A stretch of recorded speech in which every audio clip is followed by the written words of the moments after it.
Testing. What the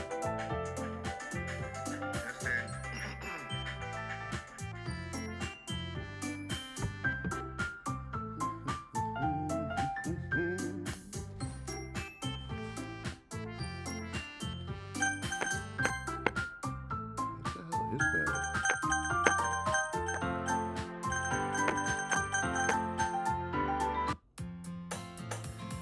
Skip button to fast forward to text you've already read.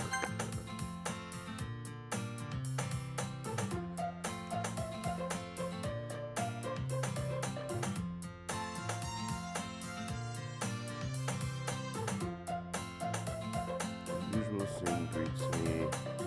Hi, Defcos.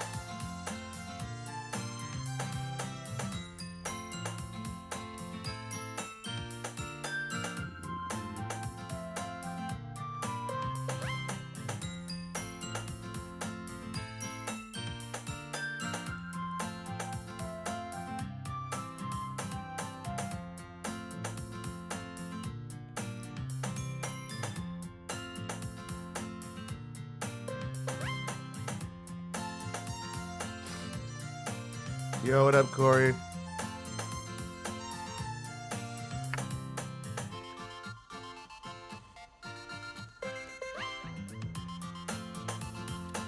Alright, I'll read out loud.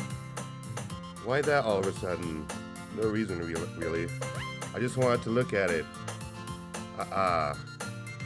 Sayori nervously retrieves her coin purse. She fumbles with the latch and gets it open. Then she turns it upside down and lets its contents spill onto the desk. Only 2 small coins fall out. I knew it. I can see right through you, Sayori. That's not fair. How did you even know? It's simple. If you had enough money in the first place, you would have bought a snack before coming to the club room. So either you're not hungry and want an excuse to take a walk, or you plan to conveniently forget that you spent all your money so that I would lend you some. But there's one more thing. You're always hungry. And so that only leaves the one option. I give up. Don't make me feel guilty. If you feel guilty, that means you deserve to feel guilty. Yuri suddenly giggles. Eh? I didn't notice that she was listening in. Her face is in her book as always. I wasn't listening or anything. It was just something in my book. Yuri, tell Defcos to let me borrow some money. Don't get me involved like that, Sayori. Besides, you should only buy what you can reasonably afford. And frankly, after pulling a mischievous little stunt like that, your suffering is fair enough retribution. What? That is crazy that she just said that. I didn't mean that. I got too absorbed into my book. I really like when you speak your mind, Yuri. It doesn't happen much, but it's fun. It's a fun side of you. There's no way you could think that. You're right, though. I did something bad, and now I have to accept the retribution. That. Still, coming from you, Sayori, I guess there's a little devil inside all of us, isn't there? Hey. Don't let her fool you. Sayori knows exactly what she's doing. After all, she told you guys she was bringing me to the club before she even told me. But you wouldn't have come if it weren't for the cupcakes. So I had to trick Natsuki into making them. Come on, give me more credit than that, Sayori. Hey. Pwap.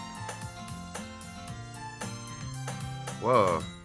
Out of nowhere, something smacks Sayori in the face and tumbles onto the desk. Sayori, ow. What was...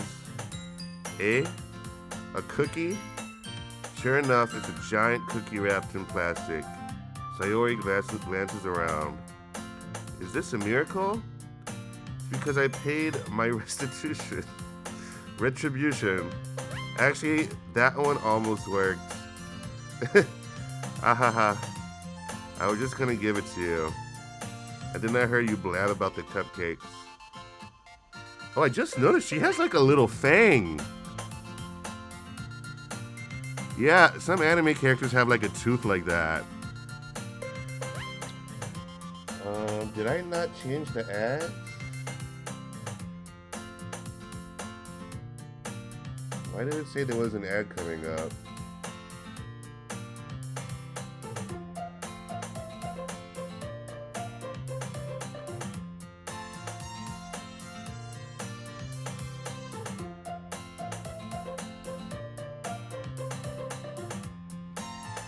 Alright, whatever.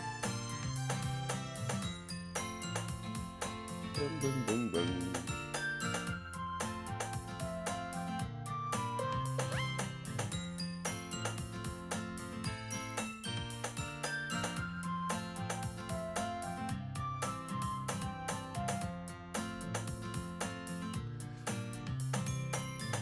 It was totally worth seeing your reaction though, ahaha.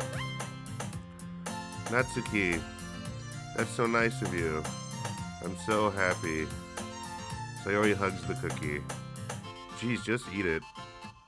Sayori rapidly tears open the wrapper and takes a big bite. So good. Sayori suddenly clasps her hand over her mouth. I bit my tongue. Hehehe. You're going through a lot over just one cookie. Natsuki takes a bite of her own cookie. Ah, yours looks really good too, Natsuki. Can I try it? Jeez. Beggars can't be choosers. But yours is chocolate. Yeah, why do you think I gave you that one? Fine. Still, I'm really happy that you shared this one with me. Hehehe. Sayori gets out of her seat and goes behind Natsuki, then wraps her arms around her. Ah, jeez. I get it. Cookie still in hand, Natsuki reaches up to nudge Sayori off her.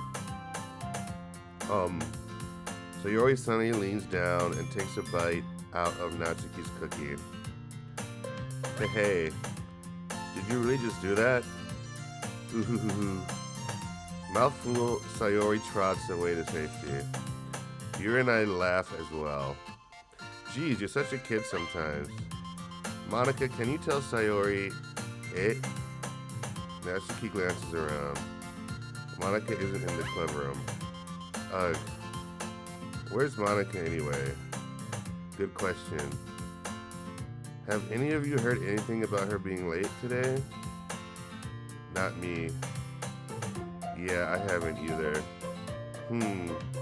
That's a bit unusual. I hope she's okay. Of course she's okay. She probably just had something to do today. She's pretty popular after all. Eh? You don't think she has a... Ahaha, I wouldn't be surprised. She's probably more desirable than all of us combined. Hey, that's true. Excuse me? Suddenly the door swings open. Sorry, I'm super sorry. Ah, there you are. I didn't mean to be late. I hope you guys weren't worried or anything. Eh? Monica chose the club over her boyfriend after all.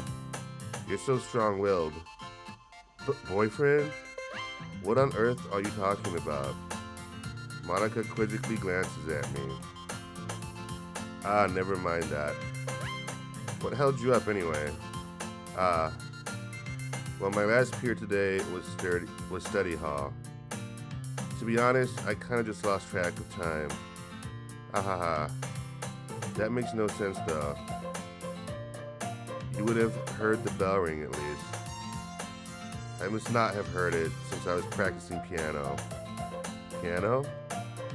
I wasn't aware you played music as well, Monica. Ah, I don't really. I kind of just started recently. I've always wanted to learn piano. That's so cool. You should play something for us, Monica. Monica looks at me. Maybe once I get a little bit better, I will. Yay. That sounds cool. I'd also look forward to it. Is that so? In that case, I won't let you down, Death Cause. Monica smiles sweetly. For some reason, this particular drawing of her looks really familiar to me. Have I seen it before?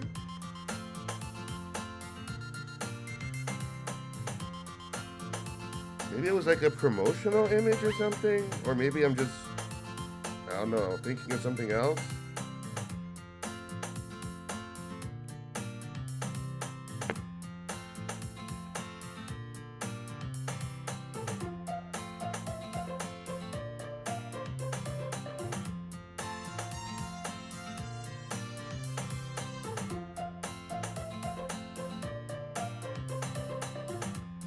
I guess I'm thinking of something else. I don't know why that particular picture looks familiar to me for some reason.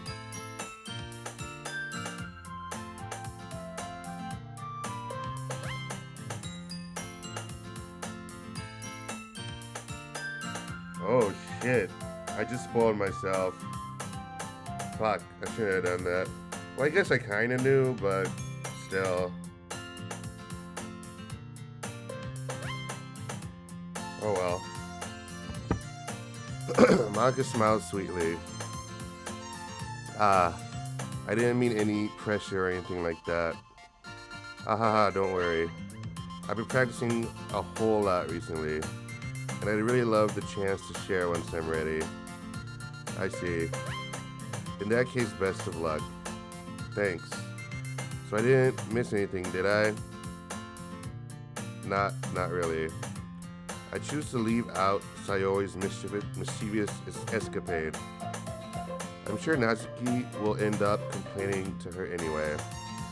It looks like everyone has already settled down. Sayori somehow already finished her entire cookie. Yuri is back to her book, and Natsuki disappeared into the closet. I'm really curious to talk to Yuri a little bit more, but at the same time, I would feel bad for distracting her from reading. I catch a glimpse of the cover of her book. It looks like the same book that she lent to me. More than that, she seems to be on the first few pages. Ah, crap. I think she noticed me looking at her. She sneaks another glance at me, and our eyes meet for a split second. But that only makes her hide her face deeper in her book. Sorry, I was just spacing out. I mutter this, sensing I made her uncomfortable. Oh, it's fine. If I was focused, then I probably wouldn't have noticed in the first place. But I'm just rereading a bit of this, so... That's the book that you gave me, right? I want to reread some of it. Not for any particular reason. Just curious, how come you have two copies of the same book? Ah, well, when I stopped at the bookstore yesterday... that's not what I meant. I mean, I just happened to buy two of them. I see. There's something fairly obvious here that Yuri isn't telling me, but I decide to let it go. I'll definitely start reading it soon. I'm glad to hear it. Once it starts to pick up, you might have a hard time putting it down. It's a very engaging and relatable story. Is that so? What's it about, anyway? Well, Yuri closes the book and scans her eyes over the back. The book is titled Portrait of Markov. There's an ominous-looking eye symbol on the front cover. Alright. I just wanted to make sure I don't accidentally give anything away. Basically, it's about this girl in high school who moves in with her long-lost younger sister. But as soon as she does so, her life gets really strange. She gets targeted by these people who escaped from a human experiment prison. And while her life is in danger, she needs to desperately choose who to trust. Wait, hold on.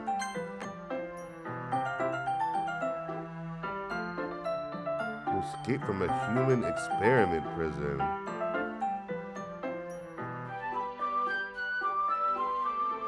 fuck?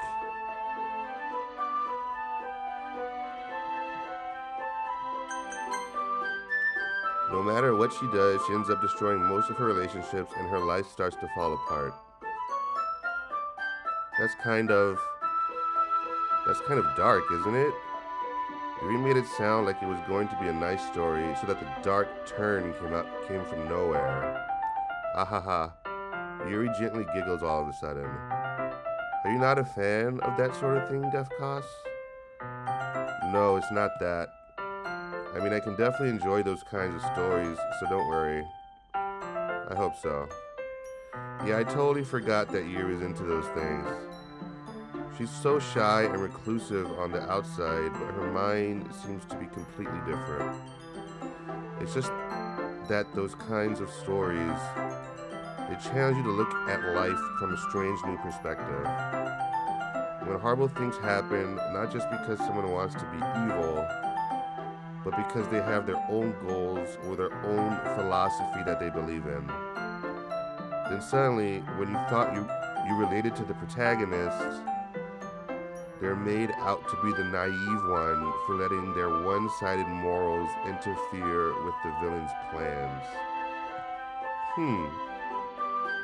I'm rambling, aren't I? Not again. I'm sorry. Hey, don't apologize. I haven't lost interest or anything. Well, I guess it's alright then. But I feel like I should let you know that I have this problem. When I let things like books and writing fill my thoughts, I kind of forget to pay attention to other people. So I'm sorry if I end up saying something strange. And please stop me if I start talking too much. I really don't think you need to worry. That just means you're passionate about reading. The least I can do is listen. It's a literature club after all. That's true. In fact, I might as well start reading it again, right? You don't have to. What are you saying? Just a moment ago you said you were looking forward to it. Let me just get the book. I quickly retrieved the book that I had put into my bag. Alright, it's fine if I sit here, right? I slip into the seat next to Yuri's. Yeah. Are you sure? You seem a little apprehensive. I'm sorry. It's not that I don't want you to. It's just something I'm not very used to. That is, reading in company with someone. I see. Well, just tell me if I end up distracting you or anything. Alright. I open the book and start the prologue. I soon understand what Yuri means about reading in company. It's as if I can feel her presence over my shoulder as I read. It's not a particularly bad thing. Maybe a little distracting, but the feeling is somewhat comforting. Yuri's in the corner of my eye. I realize that she's not actually looking at her own book. I glance over. It looks like she's reading from my book instead. Sorry, I was just... Yuri, you really apologize a lot, don't you? I do? I don't really mean to. Sorry. I mean... Ahaha. Here, this should work, right? I slide my desk until it's up against Yuri's, then hold my book more between the two of them. Wait, what? What did I just read? Slide my desk until it's against Yuri's, and hold my book more between the two of them.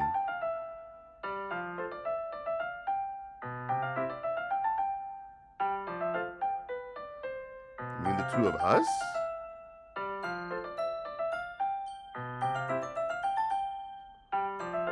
Oh, the two of the desks. Okay, got it. Okay.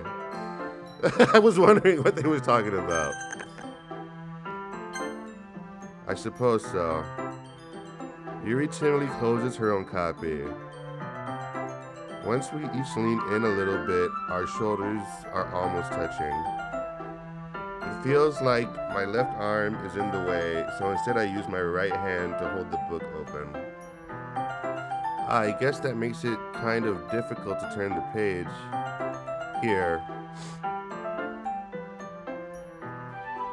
The art in this game is amazing too. Yuri takes her left arm and holds the left side of the book between her thumb and forefinger.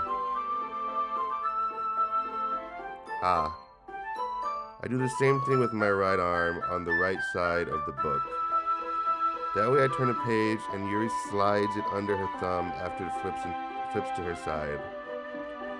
But in holding it like this, we're huddled even closer together than before. It's actually kind of distracting me.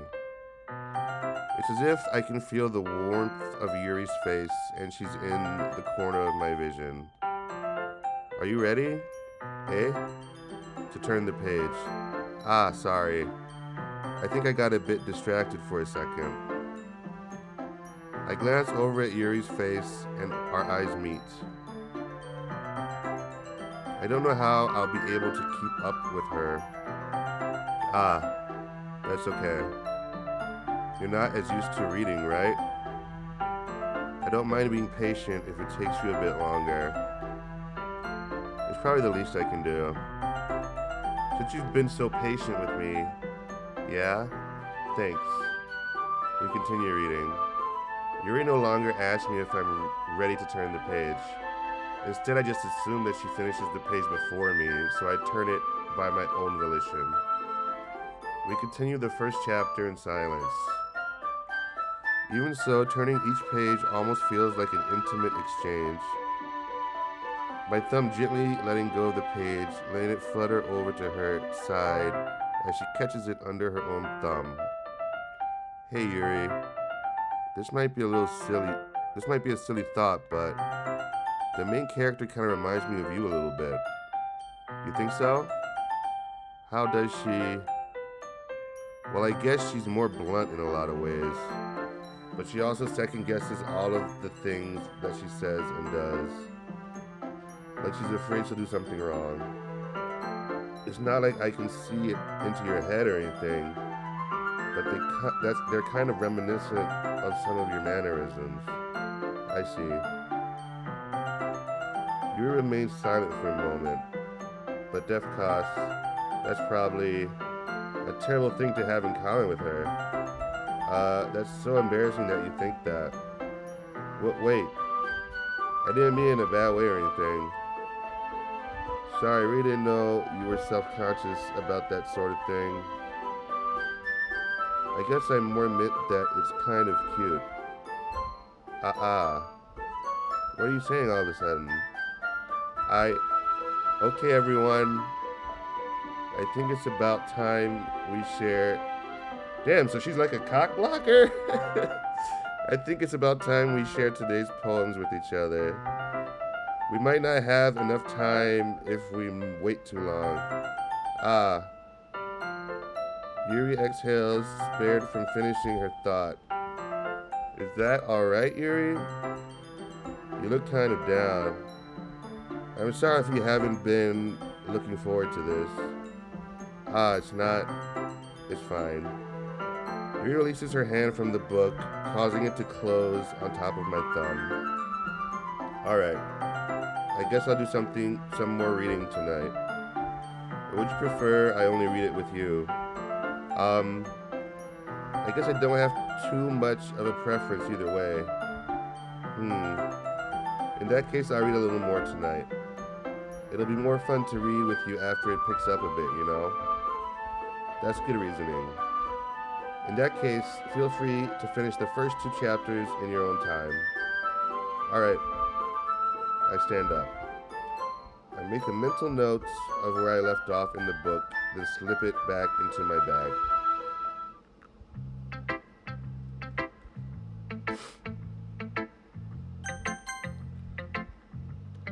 Let's see what you've written for today. Yuri stares at the poem with a surprised expression on her face. Do you like it? Defcos. How did you pick up on this so quickly? Just yesterday I was telling you the kind of techniques worth practicing. Maybe that's why. You did a good job explaining. I really wanted to try giving it more imagery. Yuri visibly swallows. Even her hands appear sweaty. I'm not used to this. Used to what? I don't know. It's fine, take your time. Yuri breathes and collects her thoughts. I know that Yuri likes to think before she speaks, so I offer that patience to her. Yeah, just being appreciated like this, I guess. It probably sounds really stupid, but seeing someone motivated by my writing, it just makes me really happy.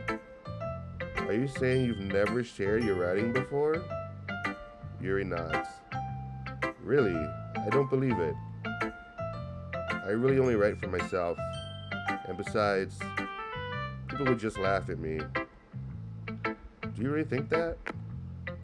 Again, Yuri nods. Huh? Even your close friends. Yuri doesn't respond to that. I wonder why. Anyway, you want to share the poem you wrote today? Yeah, I do. If it's with you. The Raccoon. It happened in the dead of night while I was slicing bread for a guilty snack. My attention was caught by the scuttering of a raccoon outside my window. That was, I believe, the first time I noticed the strange tendencies as an unordinary human. I gave the raccoon a piece of bread. My subconscious well aware of the consequences. Well aware that a raccoon that is fed will always come back for more. The enticing beauty of my cutting knife was the symptom. The bread, my hungry curiosity, the raccoon, an urge. The moon increments its phase and reflects that much more light off my cutting knife. The very same light that glistens in the eyes of my raccoon friend. I slice the bread, fresh and soft. The raccoon becomes excited. Or perhaps I'm merely projecting my emotions onto the newly satisfied animal.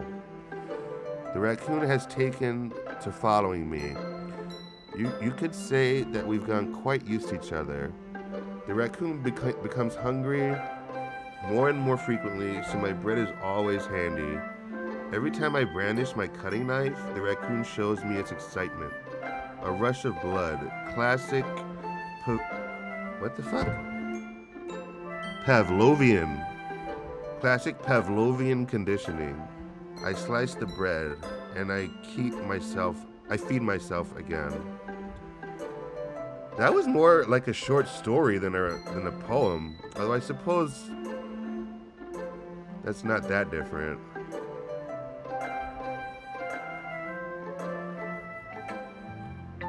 Interesting. I was a little more daring with this one than yesterday's. I can see that.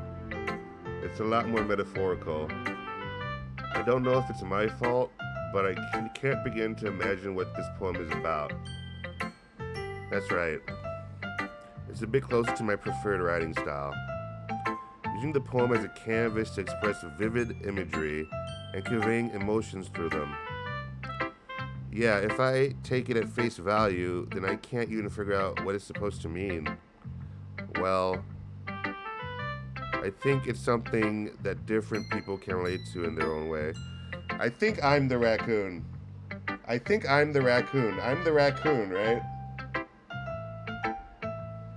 You didn't miss that much, Reed. Thanks for stopping by, bro. You didn't miss that much. I'm glad you're here. I'm just like showing Yuri my poem, and I had a whole interaction with her where we were reading together. I think it's something that different people can relate to in their own way.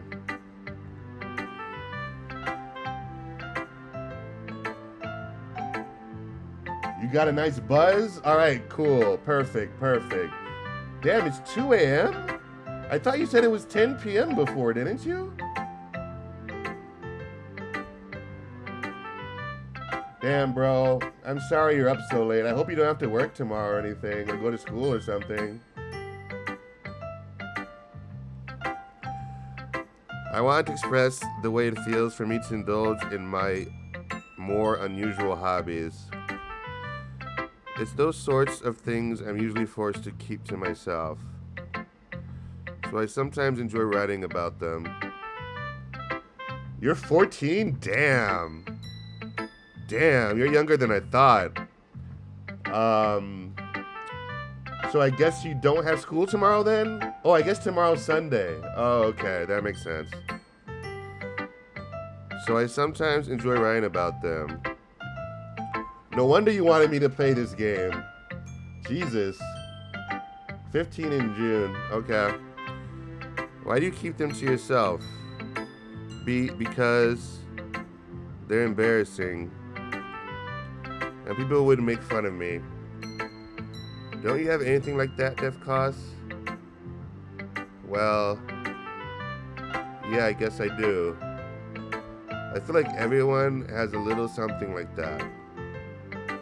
The best we can do is respect each other and our individualities. Even if it's difficult sometimes and some things make us uncomfortable. After all, if I hadn't learned to embrace my own weirdness, I would probably hate myself. I might be ranting a little bit now, but I'm glad that you're a good listener.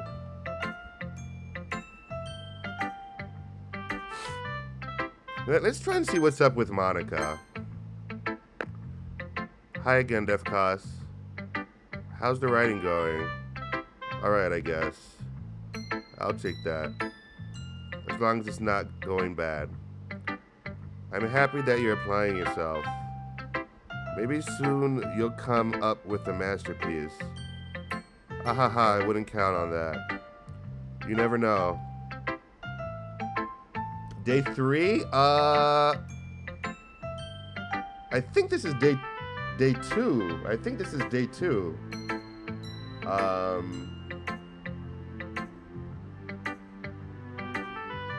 Yeah, I think this is day 2, if I'm not mistaken. It might be day 3, I'm not sure. I think this is the second time we're sharing poems. Want to share what you wrote for today? Sure, here you go. I give my poem to Monica. Alright. Great job, Defcos. I was going ooh in my head while reading it. It's really metaphorical. I'm not sure why, but I didn't expect you to go for something so deep. I guess I underestimated you. It's easiest for me to keep everyone's expectations low. That way, it always counts when I put in some effort. Ahaha, that's not very fair. Well, I guess it worked anyway.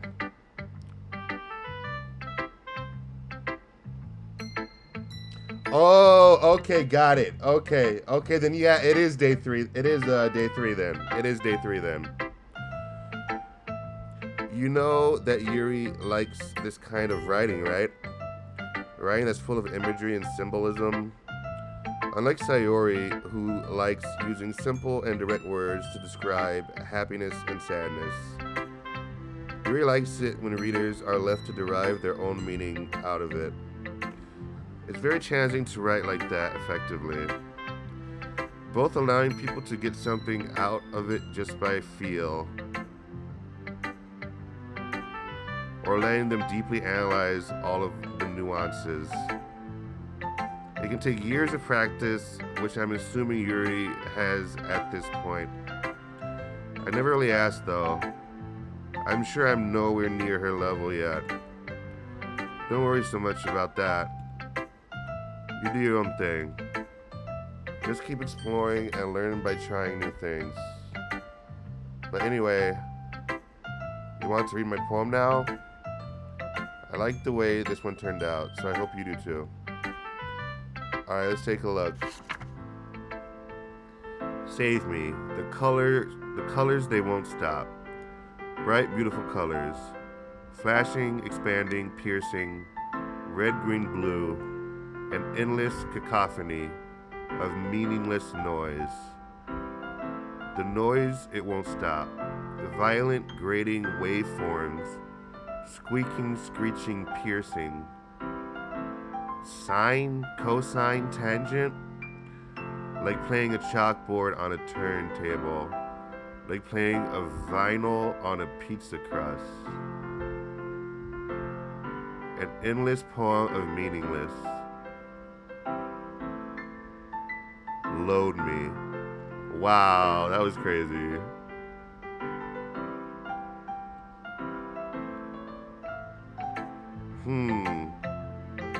It's even more abstract than your last one, huh? Ahaha. I guess it's just the way I write. I'm sorry if you don't like it. No, I never said that. It's just a kind of thing I've never really seen before, I guess. I kind of like playing with my space on the paper. Choosing where and how to space words, your words, can totally change the mood of the poem. It's almost like magic. The way I wrote the lines, really short, makes it feel like they're trying to speak over the noise. I see. It's still hard for me to tell what it's about, though. Ha ha ha.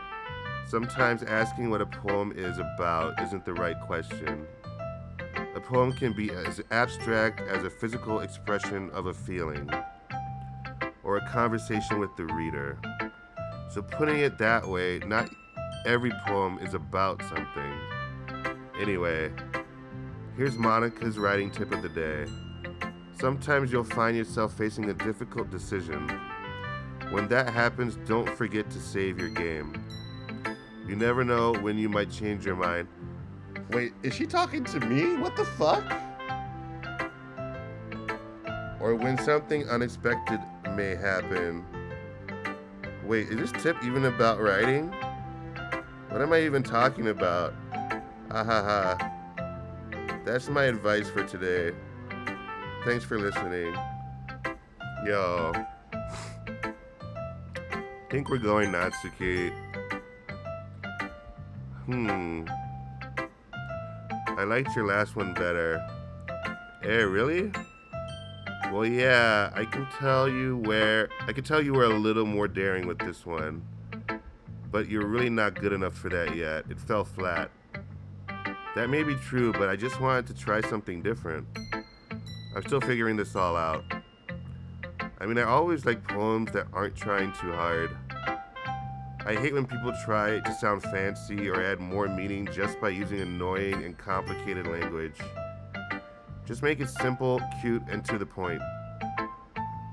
Yuri's head over heels for all this cryptic nonsense, but I see right through that BS. Ha! Making your reader look so hard for all this deep meaning is just an excuse to have no meaning at all. I guess that's one way to look at it. Well, everyone has their own opinion.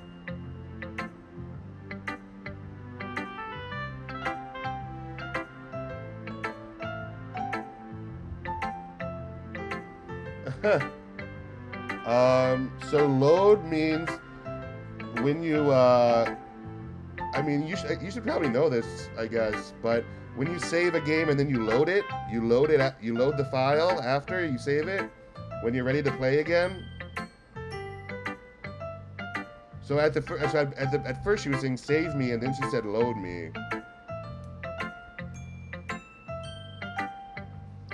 So yeah, it's a little like meta, because it is a video game where you have to do that. Anyway, but my opinion is the best opinion. I'm sure you figured that out already. Anyway, here's my poem. Maybe you'll learn something. Amy likes spiders. You know what I heard about Amy? Amy likes spiders. Icky, wriggly, hairy, ugly spiders. That's why I'm not friends with her. Amy has a cute singing voice. I heard her singing my favorite love song. Every time she sang the chorus, my heart would pound to the rhythm of the words. But she likes spiders. That's why I'm not friends with her. One time I hurt my leg really bad. Amy helped me up and took me to the nurse. I try not to let her touch me. She likes spiders, so her hands are probably gross. That's why I'm not friends with her. Amy has a lot of friends. I always see her talking to people. She probably talks about spiders. What if her friends start to like spiders too? That's why I'm not friends with her. It doesn't matter if she has other hobbies. It doesn't matter if she keeps it private. It doesn't matter if it doesn't hurt anyone. It's gross, she's gross. The world is better off without spider lovers. And I'm gonna tell everyone. Huh. Not bad, right? It's quite a bit longer than yesterday's. Yesterday's was way too short. I was just warming up. I hope you didn't think that was the best I could do. Not of course. No, of course not. Anyway, the message is pretty straightforward in this poem. I doubt I have to explain it. Sometimes you can explain complicated issues with much simpler analogies, and it helps people realize how stupid they're being. Yeah, I broke the fourth wall, yeah. Like anyone would agree that the subject of this poem is an ignorant jerk. Do you know people like that? Of course, it's about how everyone thinks That doesn't matter. It can be about anything. I wrote it to be easy to relate to. Everyone has some kind of weird hobby or a guilty pleasure. Something that you're afraid if people find out they'll make fun of you or think less of you. But that just makes people stupid. Who cares what someone likes as long as they're not hurting anyone and it makes them happy? I think people really need to learn to respect others for liking weird things. Huh, that's funny. Yuri wrote about something similar today. Huh? Did you say Yuri? Yeah. She said her poem was about an unusual hobby of hers. I didn't really get it, but she said something similar to you. That people shouldn't make each other feel insecure about those things. Really? Well, I mean, Yuri's pretty weird, so I wouldn't doubt that she has some weird hobbies. Not that there's anything wrong with that. It's not like I would judge her or anything. Natsuki has trouble finding words. I guess I should try not to be so mean to her. If she feels insecure about her weird behaviors and stuff, I mean, I always hate people who make me feel insecure. And Yuri made me feel insecure yesterday. But the way you put it, it sounds like she's learned her lesson. Well, I would say so.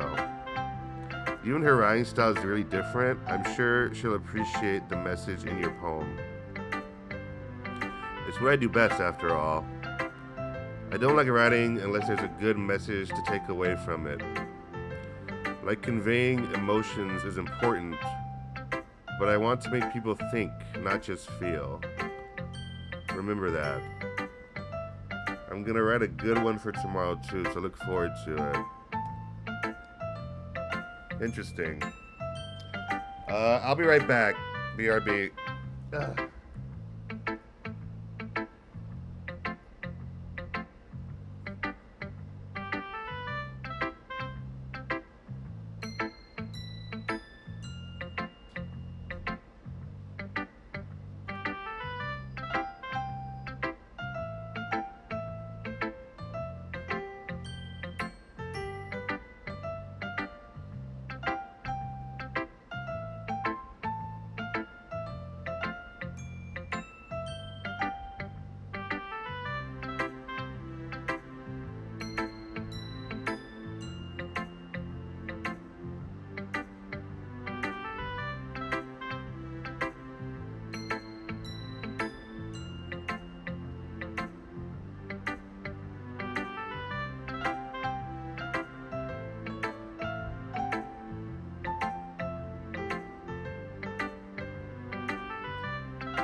Alright.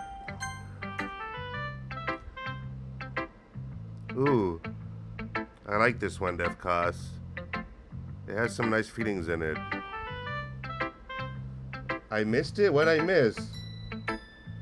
There's no way I missed anything. I'm glad. Still though, your tone makes it sound like you liked yesterday's poem better. Hey, I guess you caught me.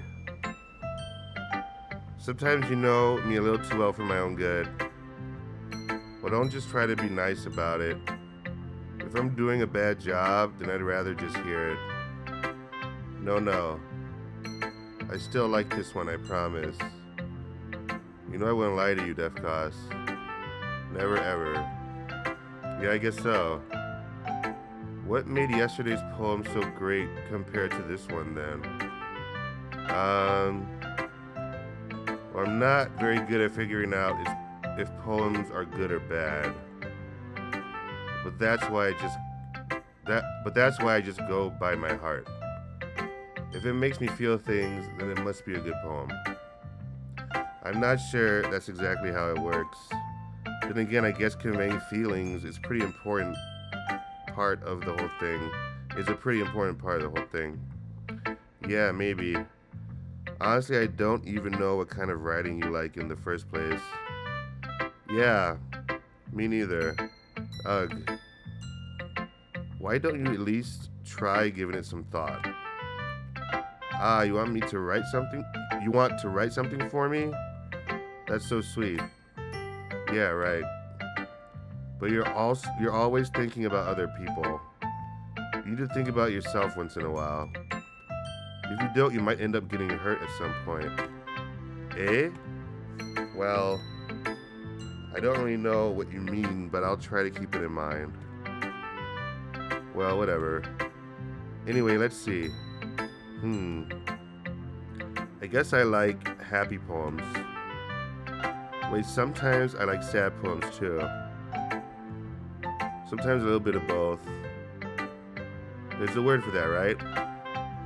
What's the word I'm looking for? Bittersweet. Yeah. I like things that are happy and things that are sad. Happy and sad. I can see you liking something sad, Sayori. Well, I like happy the most. But sometimes when you have a little rain cloud in your head, a sad poem can give the rain cloud a little hug and make a nice happy rainbow. Sayori, that's unexpectedly poetic. Eh, it is? Melancholy. Oh wow, that's a good one. Maybe I'm getting better at expressing my feelings after all. Thanks, Defcos. I should go write that down then. You can read my poem now, okay? Bottles. I pop off my scalp like the lid of a cookie jar. Wow. It's the secret place where I keep all my dreams. Little balls of sunshine all rubbing together like a bundle of kittens. I reach inside with my thumb and forefinger and pluck one out. It's warm and tingly, but there's no time to waste. I put it in a bottle to keep it safe, and I put the bottle on the shelf with all the other bottles.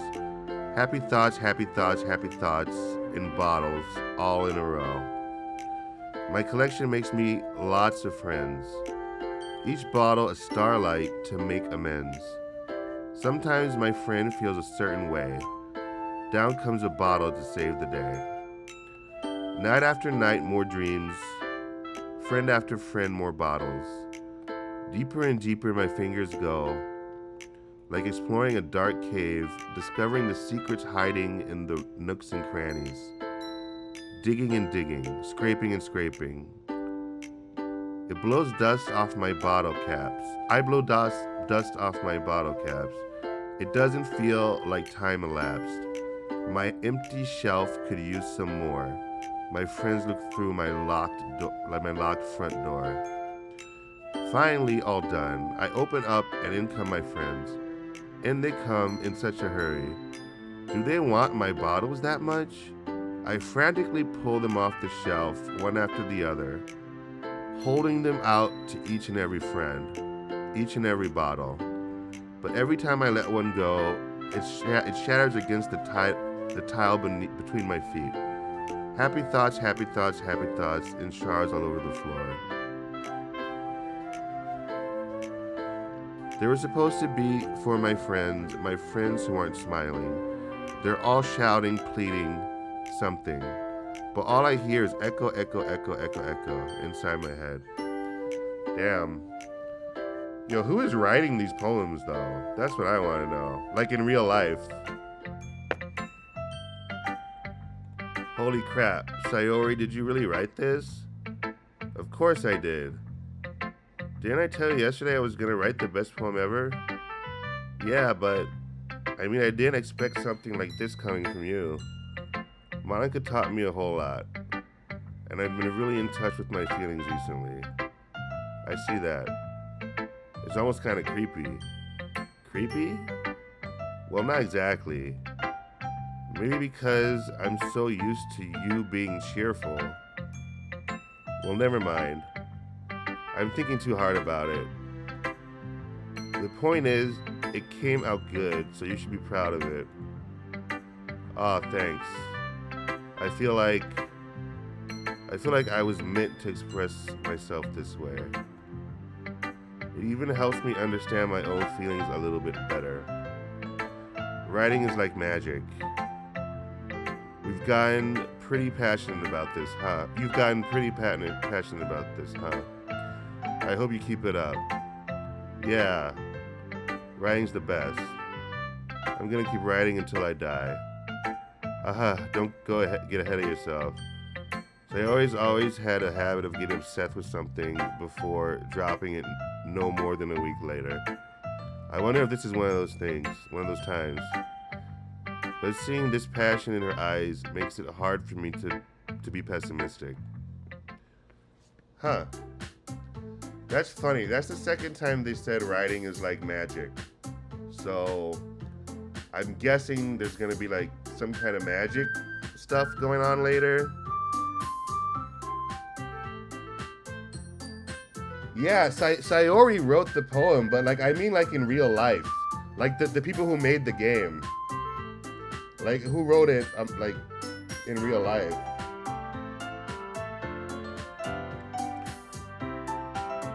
Okay, everyone. We're all done reading each other's poems, right? I have something extra planned today, so if everyone could come sit at the front of the room. Magic, definitely? Okay.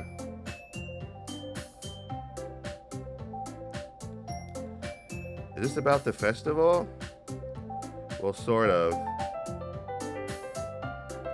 Yeah, I'll check the credits. Wait, can I do that now?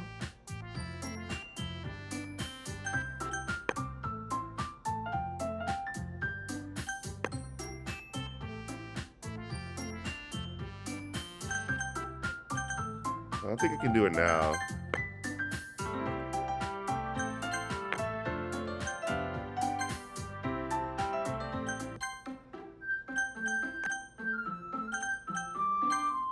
Ah, fuck.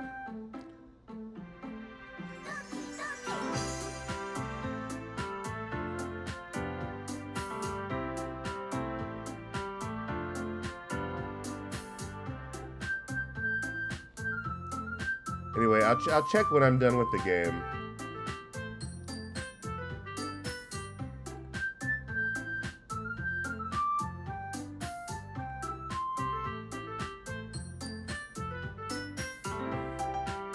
The game files?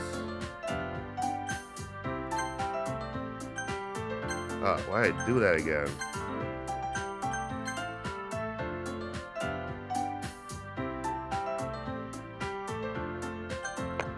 Okay, whatever. We'll check later. Okay.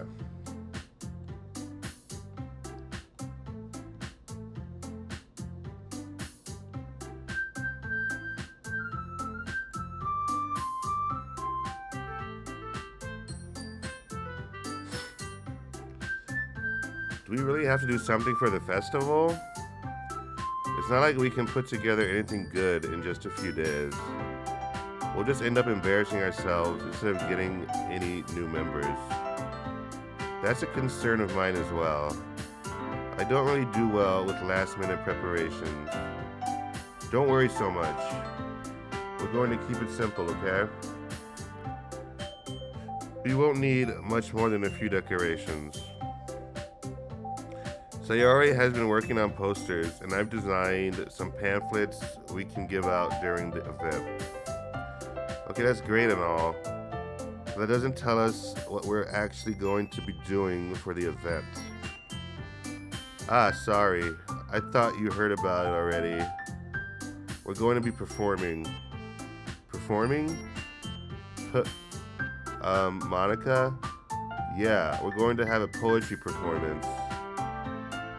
Each of us are going to choose a poem to recite during the event.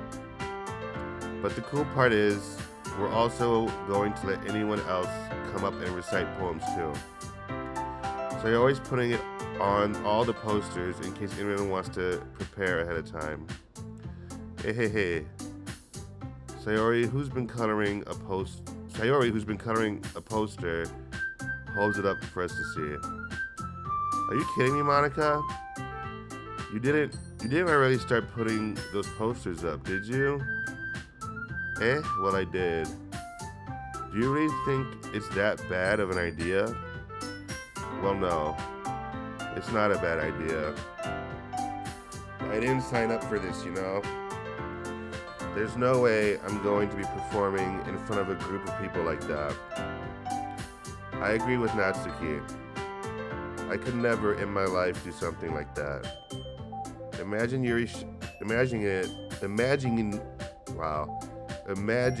it. Why can't I say that? Imagining it. Yuri shakes her head in fear. Guys, no, Sayori. I understand where they're coming from. I remember that Natsuki and Yuri have never shared their poems with anyone until just a couple days ago. It's a lot to ask for them to recite their poems out loud to a whole room full of people. I guess I kind of overlooked that. So I'm sorry, Natsuki. But I still think we should give it our best. We're the only ones responsible for the fate of this club. If we start the event and each put on a good performance, then it will inspire others to do the same. And the more people who perform, the better we'll be able to show everyone what literature is all about. Yeah, it's about expressing your feelings, being intimate with yourself, finding new horizons, and having fun. That's right. And it's those reasons that we're all in this club today. Don't you want to share that with others? To inspire them to find the same feeling that brought you here in the first place? I know you do. I know we all do. And if all it takes is standing in front of the room for 2 minutes and reciting a poem, then I know you can do it. Natsuki and Yuri remain silent. Sayori looks worried. I guess that leaves me no choice. I agree. I don't think it's too much to ask. I think that Sayori and Monica have been trying really hard to get new members. The least we can do is help them out a little bit. Well, maybe, but it looks like Natsuki doesn't have any arguments left. Okay, fine. I guess I'll just have to get it over with. Alright. Phew. Thanks, Natsuki. What about you, Yuri? Yuri dejectedly glances around at everyone else's expectant faces. Sigh. I guess I don't really have a choice. Ahaha, that's everyone. You're the best, Yuri. This club is seriously going to be the death of me. Oh gosh. You'll be fine, Yuri. But anyway, let's move on to the main event. And they talk about, like, dying a lot too.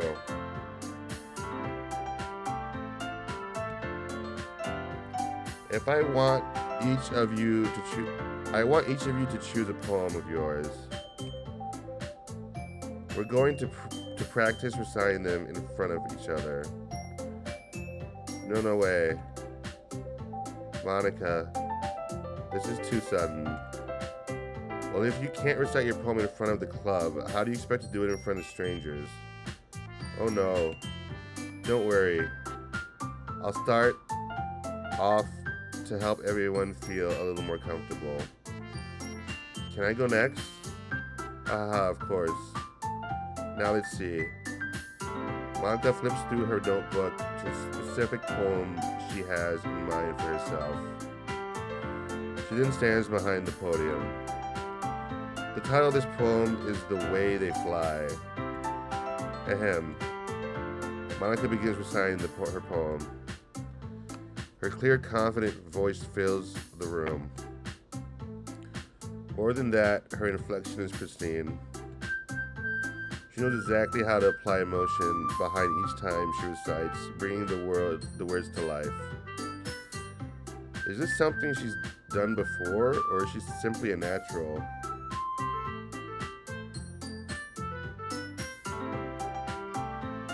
You regret putting a snooze? What's a snooze? Or a snus? What is that? Is this something she's done before, or is she simply a natural? I glance around me. Everyone has their eyes on Monica.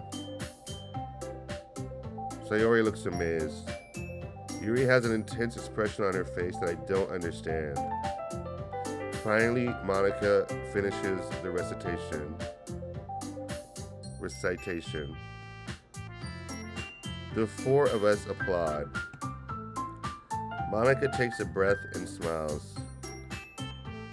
That was so good, Monica. Thank you very much. I was just hoping to set a good example. Are you ready to go next, Sayori? I'll go next. Wow, Yuri's fired up all of a sudden. Yuri clutches a sheet of paper between her hands and stands up.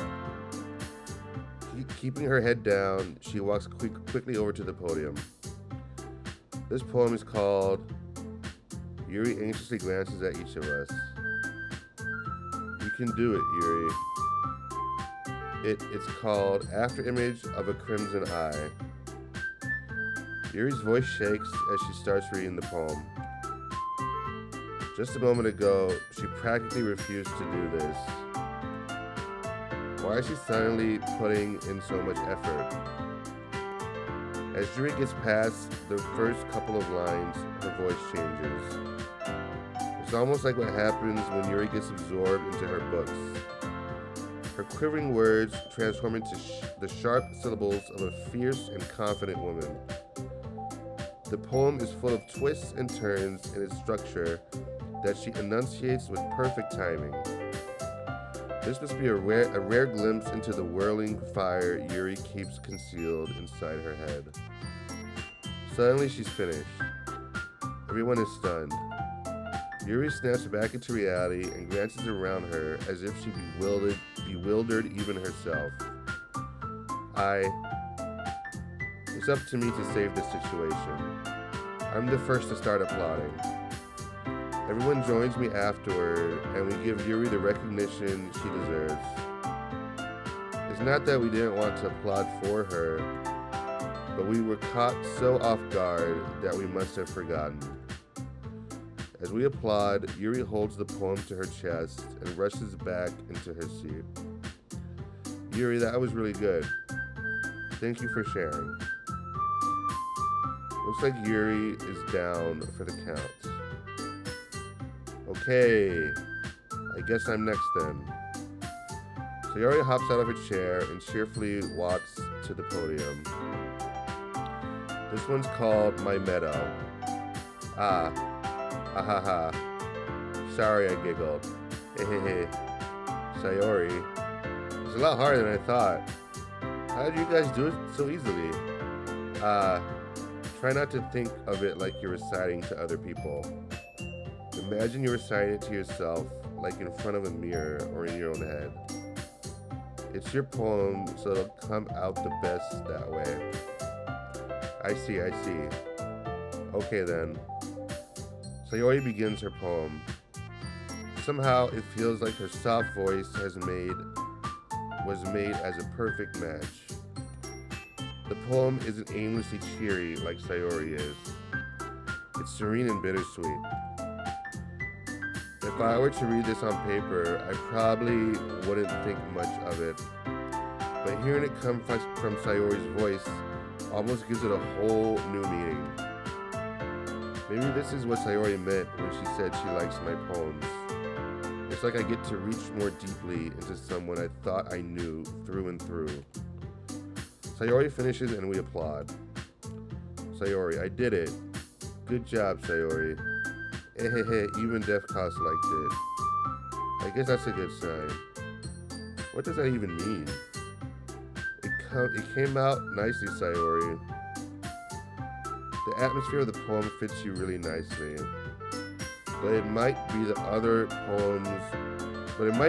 poems wouldn't work quite as well with that kind of delivery. I don't understand. In other words, I've seen poems of yours where that sort of gentle delivery wouldn't work well. They might need a little more force behind them, depending on what you're reading. Oh, I know what you mean. I've been practicing that kind of thing. It's just embarrassing to do in front of everyone.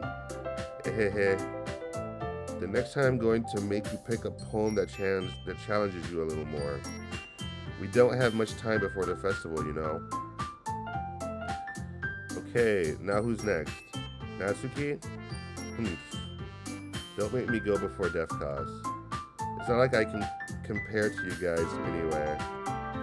Might as well let Defcos lower everyone's standards a little before I have to do it. Natsuki.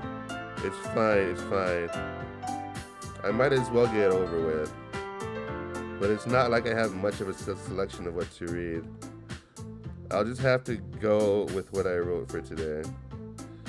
I'll stand up and step in front of the podium. Sometimes I don't realize that it's not somebody speaking. It's like supposed to be me thinking, I guess. Everyone has their eyes on me, making me feel terribly awkward. I recite my poem. Since I'm not exactly confident in my own writing, it's hard to put energy into it. Despite that, once I finish, I receive applause anyway.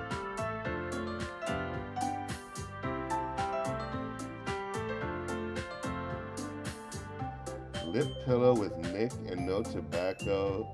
It's healthier than smoking. Could say you put in your upper gum. What the fuck?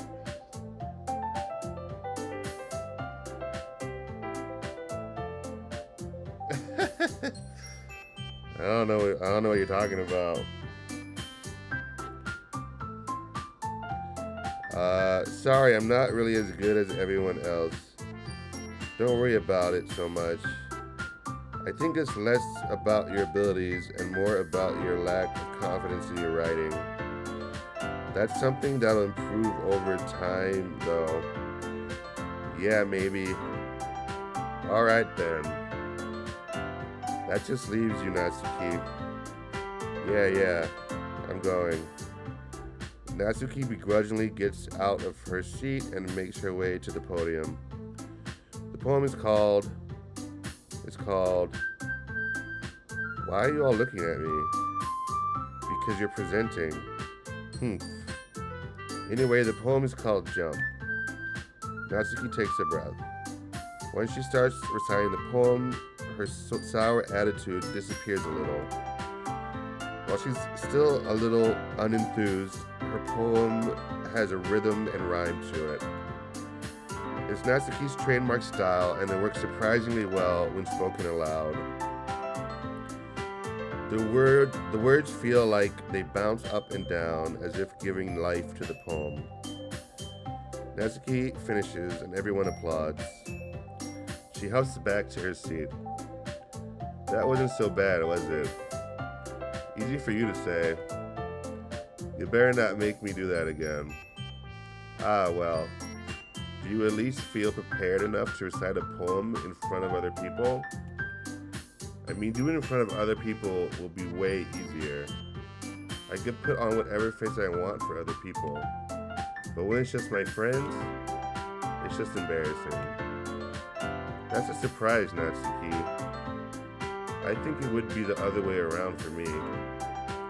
Well, that's just how it is, so... Well, I guess in that case...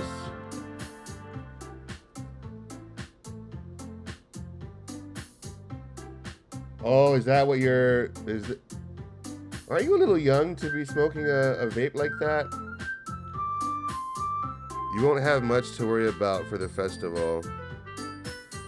That said, I want to thank everyone for coming through. It might be hard, but I hope that you all have an idea of what it's like now. Maybe make sure you pick a poem and get enough practice before the festival, okay? I'll be making pamphlets, so let me know ahead of time what you'll be reciting. Jeez. I should probably find some other poem to recite instead.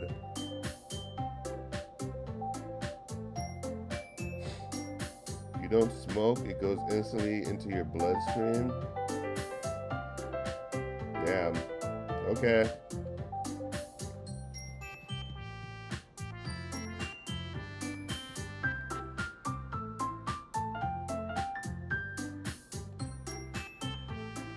That's fine too. It doesn't have to be your own. I'm already pleasantly surprised that you're putting in all this effort for the club. It makes me really happy. Ah, yeah, no problem. Okay, everyone. I think that's about it for today. I know the festival's coming up, but let's try to write poems for tomorrow as well. It's been working out really nicely so far, so I'd like to continue that. As for the festival, we'll finish planning tomorrow, and then we'll have the weekend to prepare. Monday's the big day. I can't wait. I can do this. Alright. I stand up. There's no way I'll be able to find the same enthusiasm with Sayori and Monica, but I'll do my best to get through it.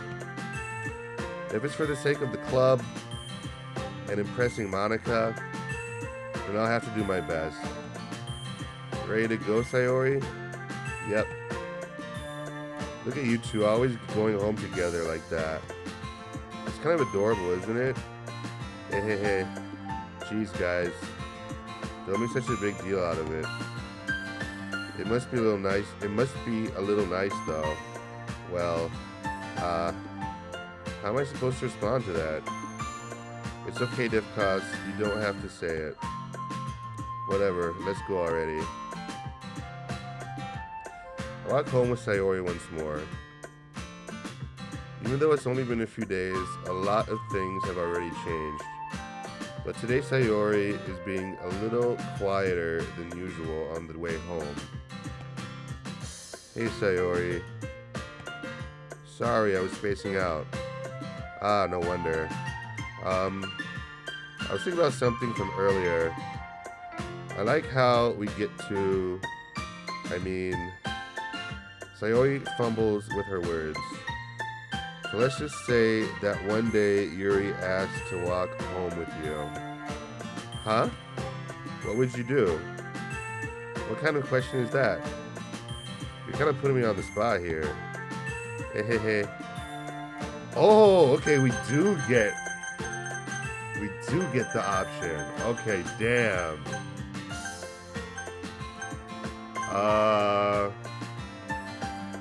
Fuck. Well, I can't hurt her feelings, man. Alright. Sayori. You really think I would ditch you for Yuri? Eh? But she's so beautiful and smart. Jeez. I already see her in the club every day. Besides, you always seem to really like going home together. I wouldn't just ruin that for you. You're so silly, Defcos. You You think about me too much sometimes.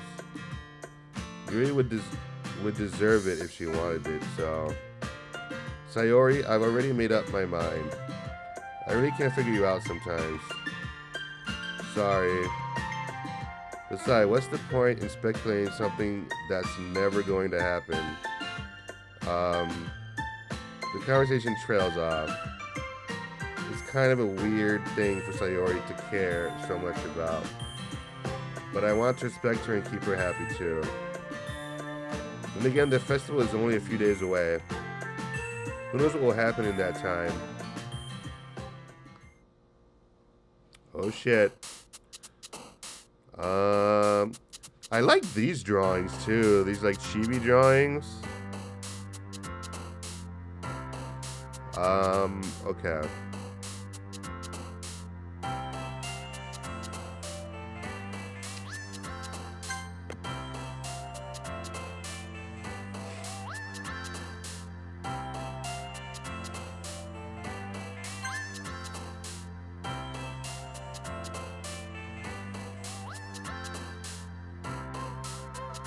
Oh, it's too late. I already got one for Natsuki.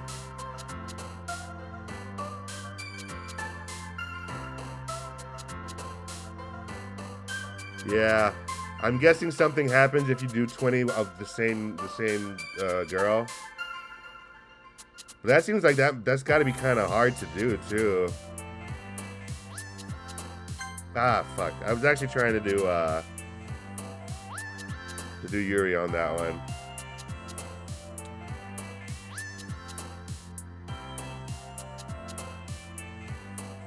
I think I gotta go less here.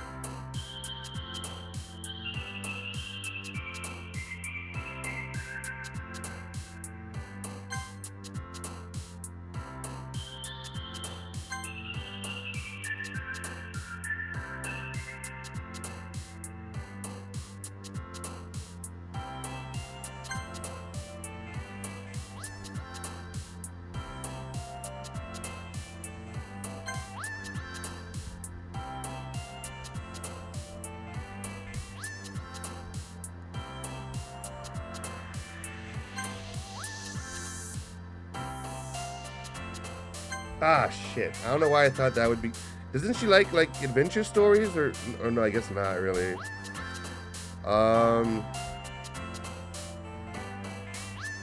Shit!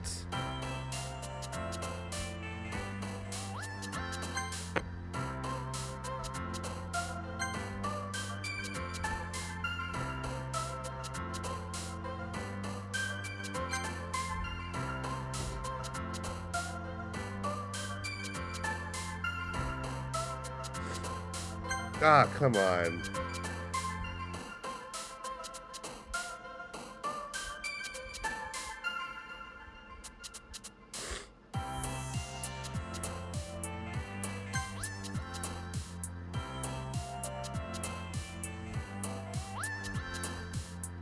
Ah, fuck.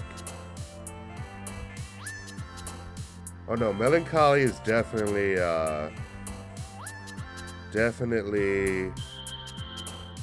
what's her name? Sayori. Ah, come on, fuck.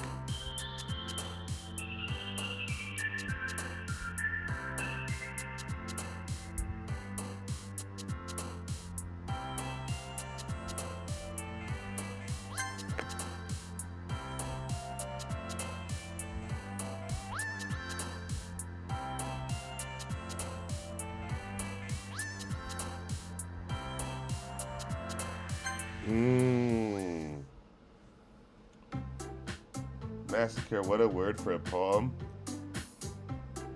Just go with sad words? Oh, okay.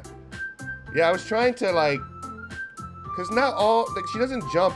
There's some words that aren't sad that make her jump, so. And I'm trying to I don't know if this has an effect on the game, but I'm trying to not make her so sad, you know? But sometimes when there's no other option, yeah, I'll pick the sad one.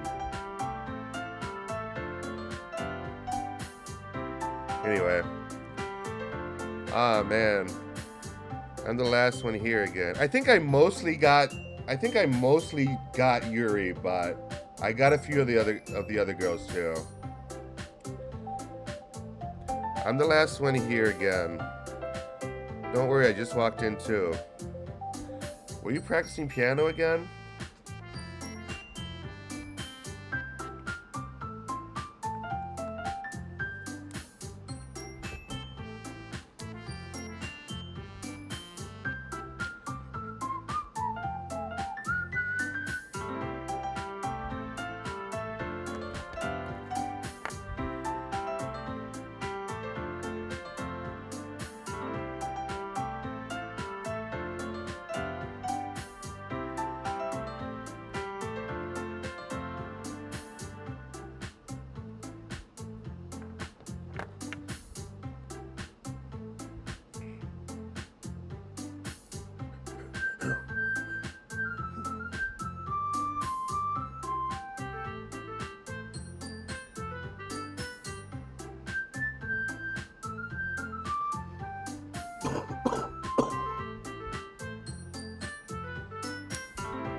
Were you practicing piano again? Yeah. Ahaha. You must have a lot of determination. Starting this club and now picking up piano. Well, maybe not determination, but I guess passion. Remember that the club wouldn't be here if it wasn't for all of you. And I'm super happy that you're all willing to help out for the festival too. Ah, I can't wait for the festival. It's gonna be great. Eh? Were you complaining about it just yesterday, Natsuki? Well, yeah. I'm not talking about our part of the festival, but it's a whole day of school where we get to play and eat all kinds of delicious food. You sound a bit like Sayori all of a sudden. Monica, do they usually have fried squid? Squid? That's a pretty specific thing to look forward to. Oh, come on. Are you saying you don't like squid? You of all people? Eh, I didn't say I don't like it. Besides, what do you mean by you of all people? Because it's right in your name. Monica. Eh? That's not how you say my name at all. Also, that joke makes no sense in translation. That's what I was thinking. That's funny. Wow, that's crazy how she like breaks the fourth wall. That's pretty sick. And she's the only one who does it. She's the only one. Fried squid is really good. I don't think I've ever had like the Japanese style fried squid, but like calamari. If you ever get the chance to eat calamari, it's delicious. Ah, never mind. Let's just focus on our own event for now, okay? Hehehe. Fine. Your reactions aren't as fun as Yuri on Sayori's anyway. Excuse me. Where is Sayori anyway? Oh, there you are.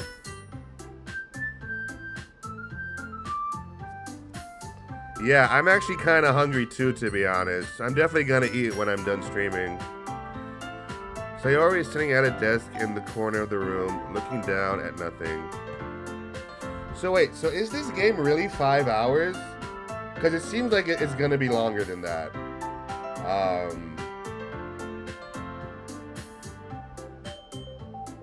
Because I'm not even done with chapter 1. How many chapters are there?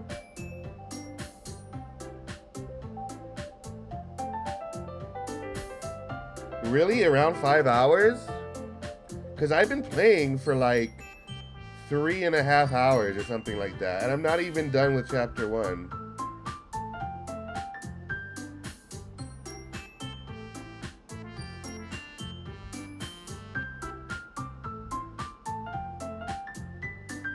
Four chapters? So are the other chapters like super short or something? It's not that I want it to be short. It's just that I don't know if I could do it all in one stream. If it's gonna be more than like, another couple hours. I don't know. It seems.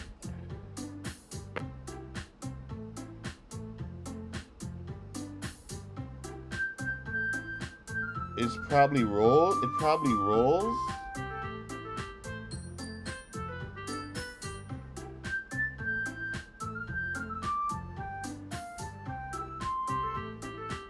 Okay, so it's probably longer. It's probably more like I would think it would be like 10 hours, like maybe 10 hours or something like that.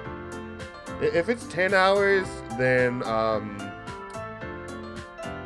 I can't do it all in one stream or in 2 streams. I'll have to come back tomorrow.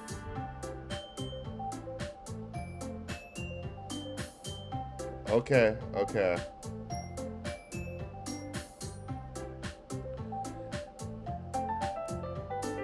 I walk over to her.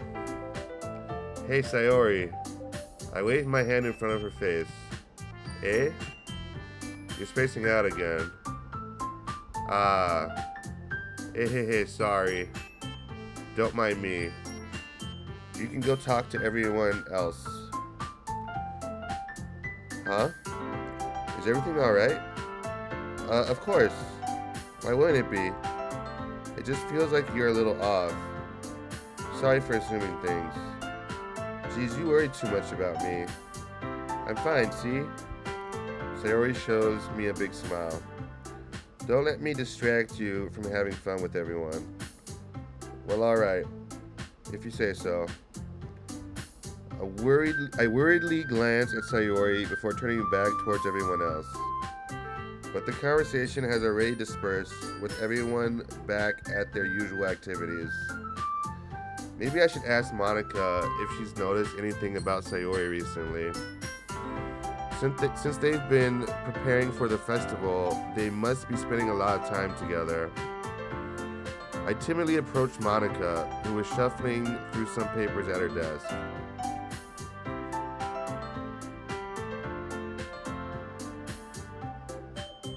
It goes fast.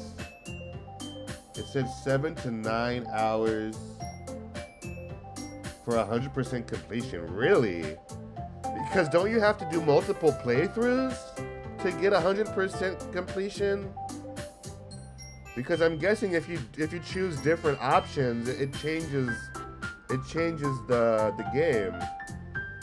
So you're telling me that you play the game again and again within 9 hours? Am I just really slow or something?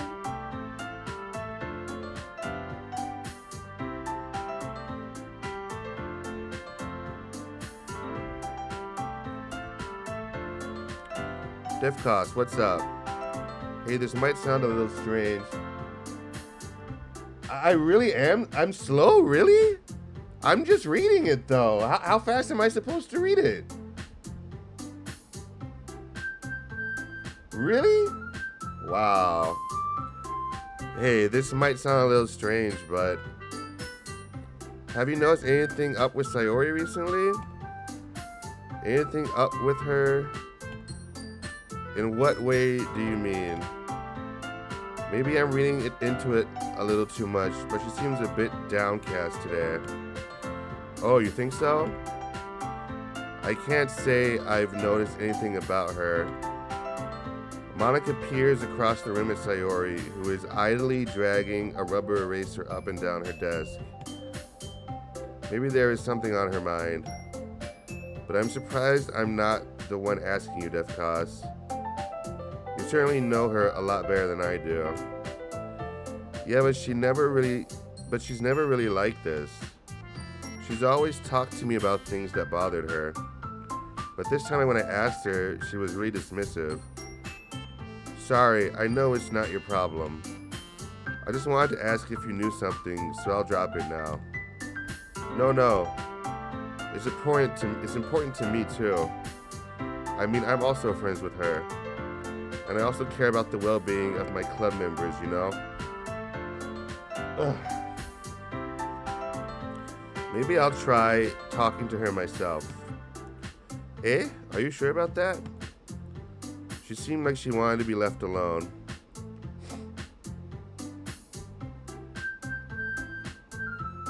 $140-ish per minute? Really? I mean, I don't feel like I'm reading it slowly. I feel like I'm reading it at a normal pace. I don't know. Do I really sound that slow? Damn. She seemed like she wanted to be left alone. Are you sure? Maybe she just has a hard time bringing it up with the person of interest. Person of interest? What do you mean by that? I'm saying that maybe the thing on her mind is you, Defcos. Me? How on earth would you come to that conclusion? Well, I probably shouldn't say too much, but Sayori talks about you more than anyone else, you know? Eh? She's been so much happier ever since you've joined the club. It's like an extra light was turned on inside of her. What? No way. Sayori is always like that. She's always been full of sunshine.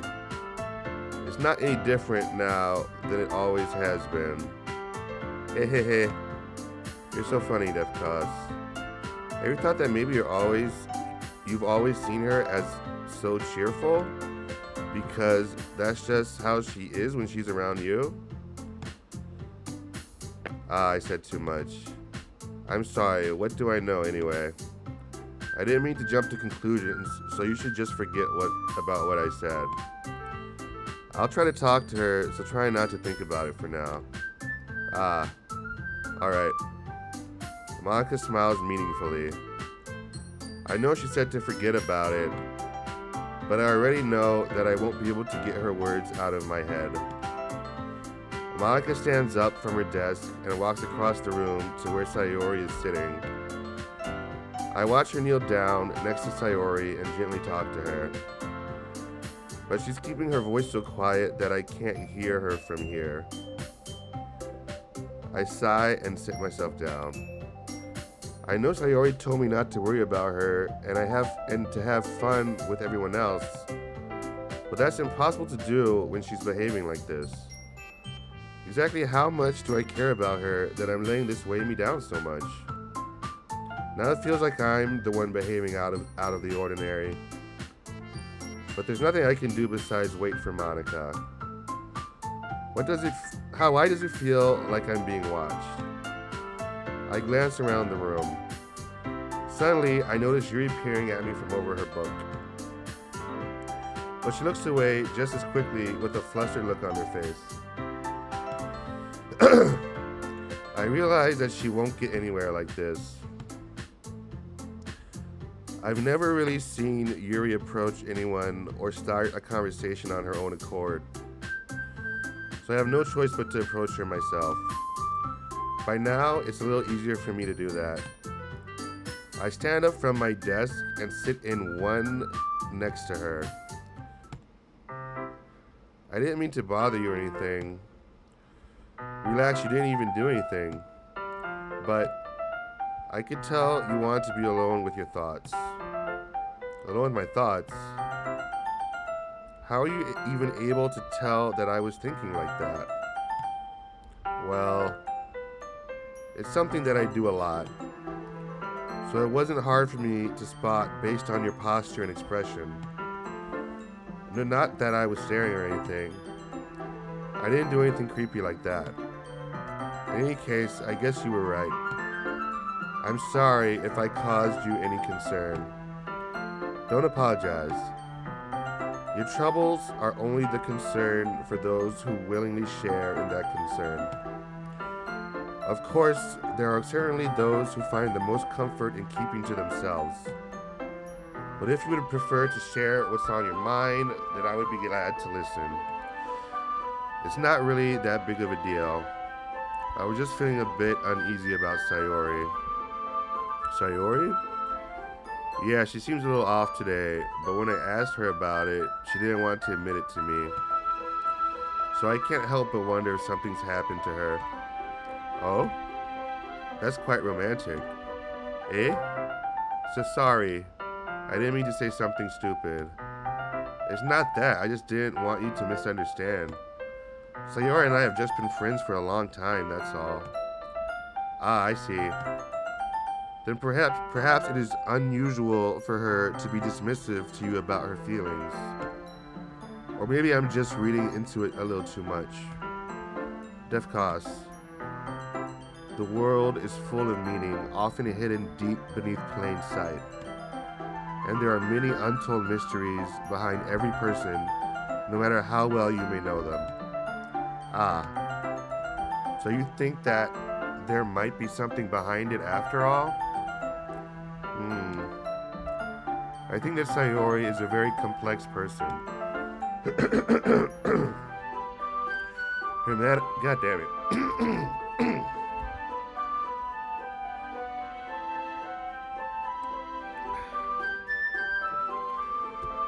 Her mannerisms on the outside don't always match what may be going on inside her head. And she may not always know what she wants. I noticed her strange behavior today too. And I also feel some concern for her. But in your case, it looked like she was fully occupying your thoughts, wasn't she? Well, I guess that was the case. Sayori, she really means a lot to you, doesn't she? I guess. But you don't need to put it that way. We're just good friends, that's all. 2 times speed, really? I mean, I honestly don't think I could read any faster. I really don't feel like I'm like talking any slower than when I usually talk, you know, so we're just good friends, that's all. Yuri-san looks deeply into my eyes. Her expression is gentle and curious, as if she was searching for something. Embarrassed, I avert my gaze. Sometimes, a person's mysteries are untold even to themselves. And you, as someone honest and caring, may uncover feelings you weren't aware were in you. That is, I think that she would be a very fortunate person to have you feel that way about her. Yuri, you're giving me too much credit. I'm a pretty simple guy, so I think I'm pretty good at understanding my own feelings. I'm not nearly as sophisticated as you. Ah, that's not a compliment, is it? It is what it is. Anyway, as long as we're here, why don't we do some reading?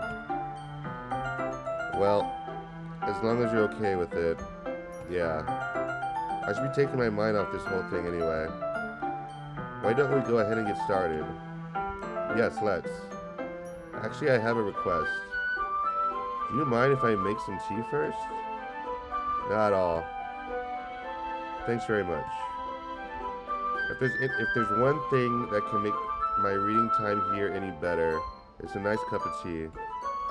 Not to mention for yourself as well. Yuri stands up and makes her way to the closet. I follow and watch as she retrieves a small water pitcher from the shelf, the kind with a filter inside. Can you hold this for a second? Sure. Yuri hands me the water pitcher and also fetches an electric kettle.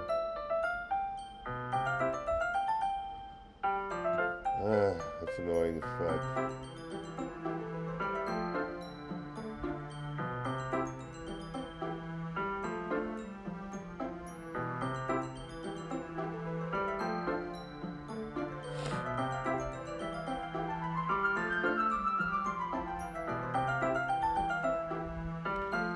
Yuri hands me the water pitcher and also fetches an electric kettle.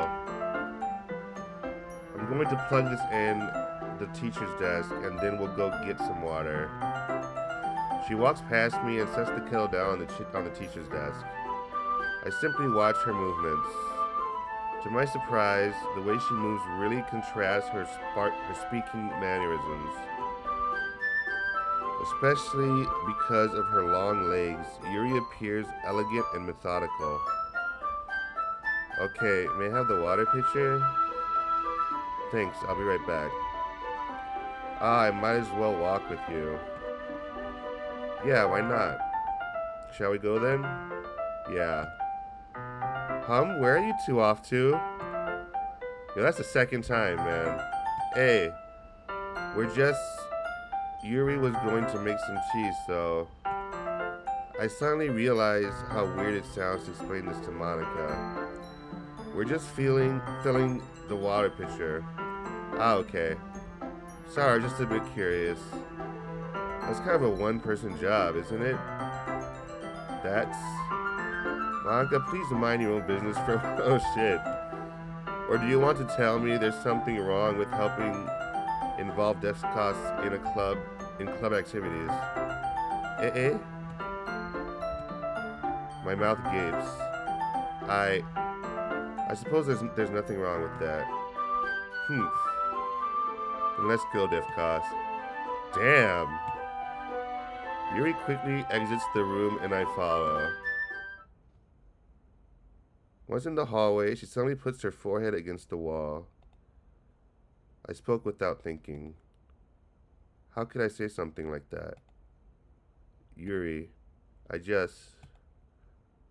something about the way she said that. It made me feel so irritated. What's wrong with me? No, Yuri. I think you did the right thing. I wasn't expecting it, but it's also not right for Monica to judge people like that. Defcos. How come even when I do something bad, you're being nice to me? Because nothing that you do is as bad as you make it seem in your head. Nobody's perfect. We have emotions and we can always hide them away. But you always amplify things in your head. Your mind turns a light rain shower into a hurricane. No. Wait, you hate me for something as terrible as that? Why would I hate you?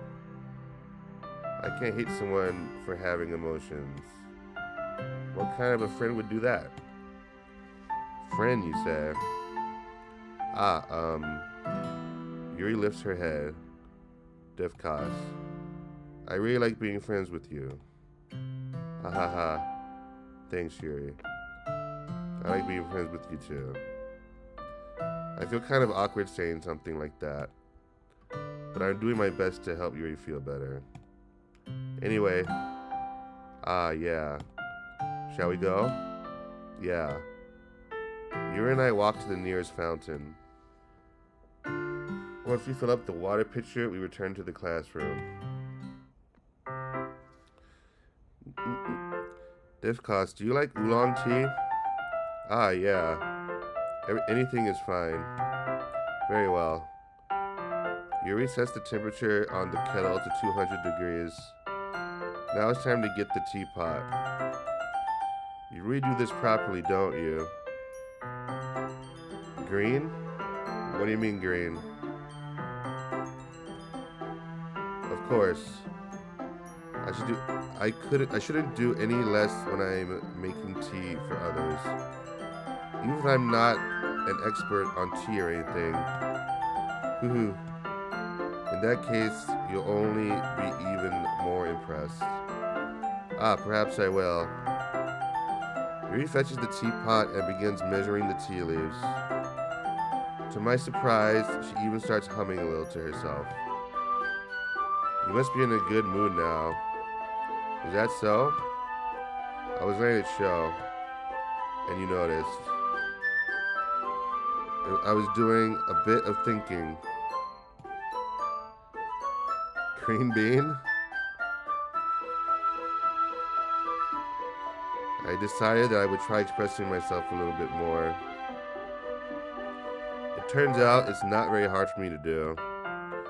When it's your own, when it's you who's around anyway. Ah, that's great, Yuri. Just don't push yourself too much. Yuri, you're always worrying about me, Defcos. It's very endearing. That's... Yuri wasn't kidding. I don't even know if I can keep up with this. I watched Yuri pour a cup of tea for each of us. Defcos, I have another request. Do you mind if we sit on the floor today? Eh? Why is that? It's a little bit easier on my back. I can read with my back against the wall rather than bending over at my desk. Ah, sorry, I didn't realize. No worries. It's because she has big boobs, isn't it?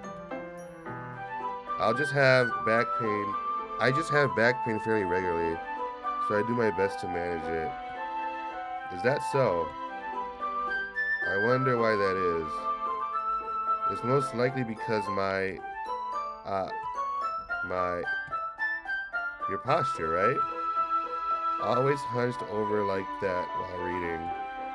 Yes, I have terrible reading posture. So that's why we should sit on the floor. Fair enough. I'll go ahead and get the book. I retrieved the book from my bag. Ah, I have some chocolate as well. It's a bag of small chocolate candies that I kept hidden from Sayori's candy radar. I take it since it'll go well with the tea.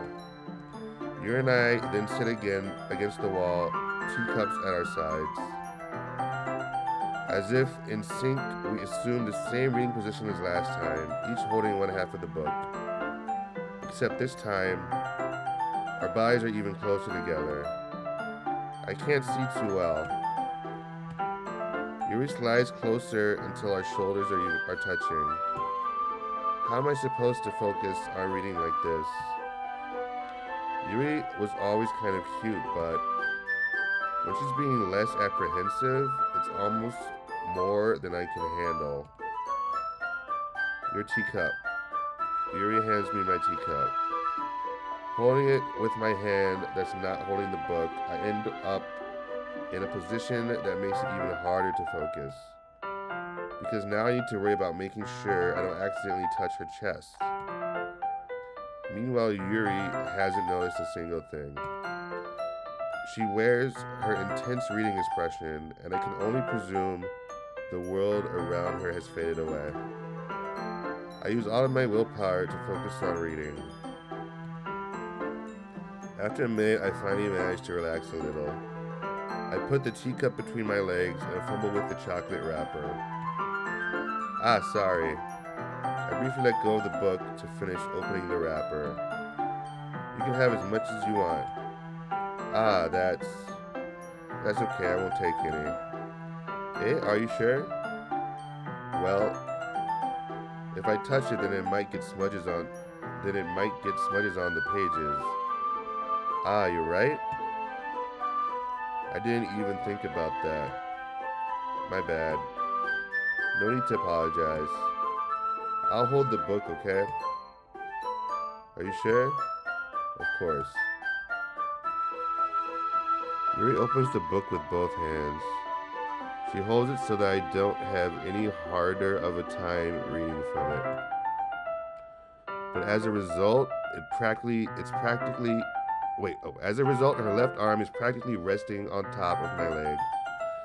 Well, in that case, Yuri's already totally focused on reading again. I take a chocolate candy and pop it into my mouth.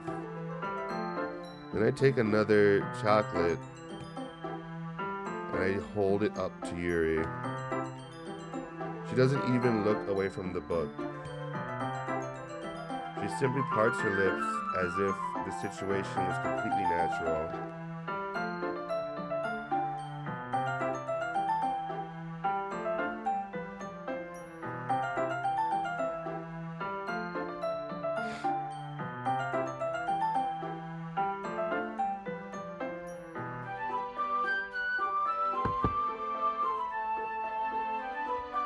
but that means I can't stop here. I apprehensively place the chocolate in her mouth. Just like that, Yuri closes her lips over it. Eh? Yuri's expression suddenly breaks. Did I just... Yuri looks at me like she needs to confirm what just happened. Defcos. So sorry. I guess I shouldn't have done that. That's... Well, you were just helping. That's something that friends do, right? I mean, not really in this kind of context, but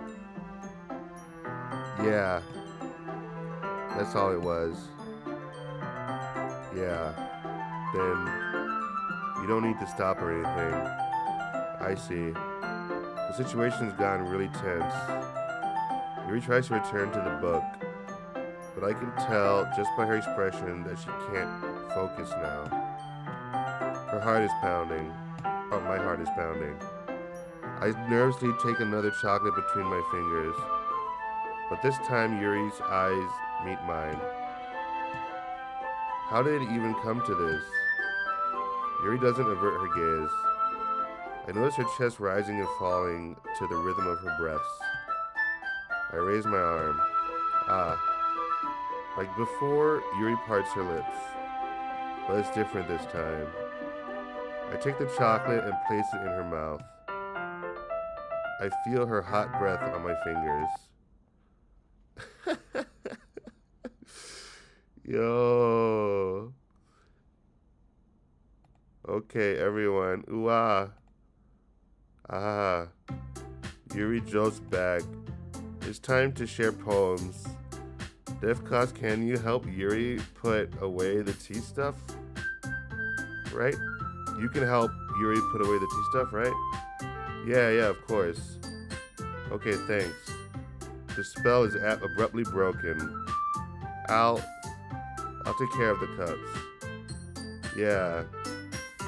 Yuri picks up the teacups from the floor. Yuri, I pick up the bag of chocolates. In the end, we hastily clean up without so much as a word between us.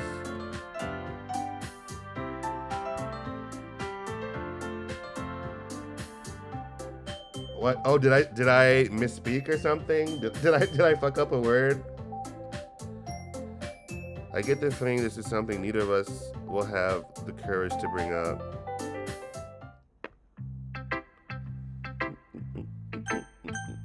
Gotta go, Yuri. We gotta stay on track here. Defcos. Your writing has only improved in these last few days. Every poem you've shown me has been nothing short of spectacular. I can really feel the emotions.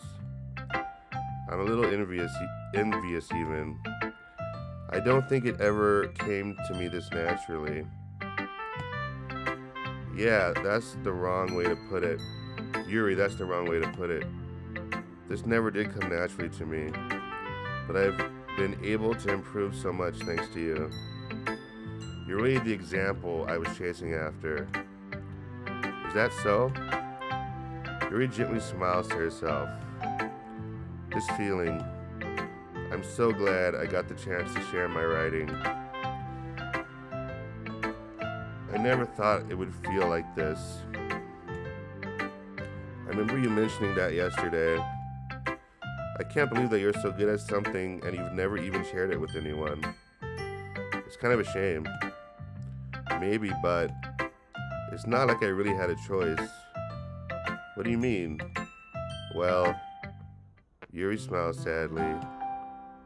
Defcos, during lunchtime, I eat by myself. Did you know that? It's a great time to find a quiet spot and do some reading. In fact, I always have some books with me. You can say I really enjoy reading. Well, that's one way to put it anyway. But books are so full of amazing and inspiring people. People you want to fall in love with. Or people you just know would make a really good friend.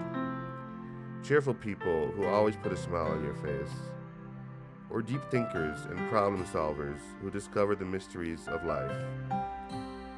So when you look at it that way, I'm surrounded by friends every day, you know? And those friends don't laugh at me. They don't tease me for spacing out all the time. They don't make fun of my body type. And they don't hate me for acting like a know-it-all. People say that about you? I'm not a know-it-all, Defcos. It's the opposite. I don't know anything. I don't know how to talk to people. I don't know how to make people see me as normal. I don't even know how to make myself happy. I have all these feelings, and all I can do with them is read and write. But it wasn't until now that I started sharing it with you that I really understood what was missing all this time. But I haven't really done anything. No, that's wrong. Just being patient and respectful. That's really important to me. I know I'm a difficult person, Defcos. I speak too slowly. I second guess myself all the time. I read too deeply into things. But every time, you've always treated me just like anyone else. It's so rare that I feel comfortable with myself when I talk to others. Well, that's why every time I talk to you, I just feel really happy. I see. Well, I treat you how you deserve to be treated, Yuri. And if other people don't see it that way, then screw them. I mean, I joined this club hoping I would make friends. And I would say I've had at least one success. Wouldn't you? If you put it that way, yeah. We really are friends now, aren't we? Yuri puts her head in her hands, but this time she's smiling as she does it. Do you want to show me your poem? Yeah, I do. Let me get it for you.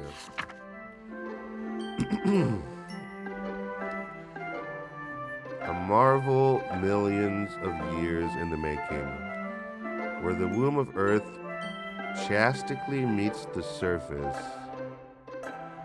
Under a clear blue sky, an expanse of bliss, but beneath gray rolling clouds, an endless enigma.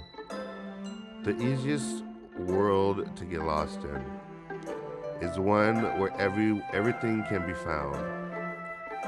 One can only build a sandcastle where the sand is wet.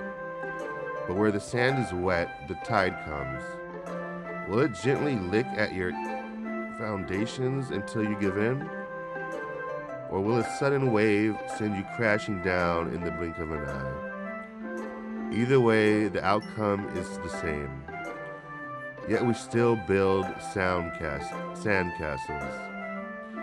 I stand where the foam wraps around my ankles, where my toes squish into the sand. The salty air is therapeutic. The breeze is gentle yet powerful.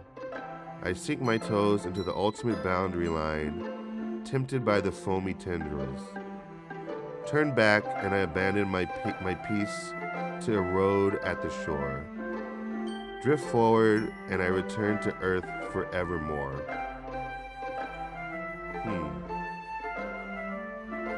This game is really tripping me out. I'm aware that the beach is kind of an inane thing to write about, but I did my best to take a metaphorical approach to it. You say that like you didn't even want to write about it. Oh, you haven't heard? After yesterday, Natsuki and I, well, it was amusing that we wrote about something similar in such different ways. So Natsuki wanted us to write about the same topic as each other again.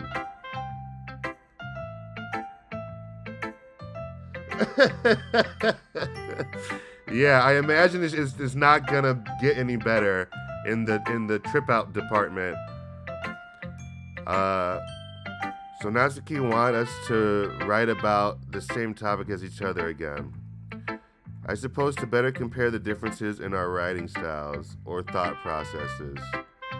Anyway, it was her idea. Knowing her, it's no surprise that she'd want to do something like that. She probably just wants to show off. It's not like I have a particular interest in her writing style. I just went with her request. But, well, I suppose it's not so bad to write about something simple on occasion. It can be refreshing, you know?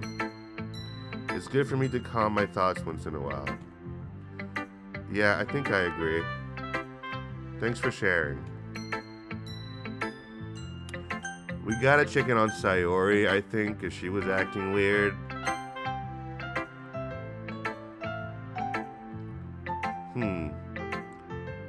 It's nice, I guess.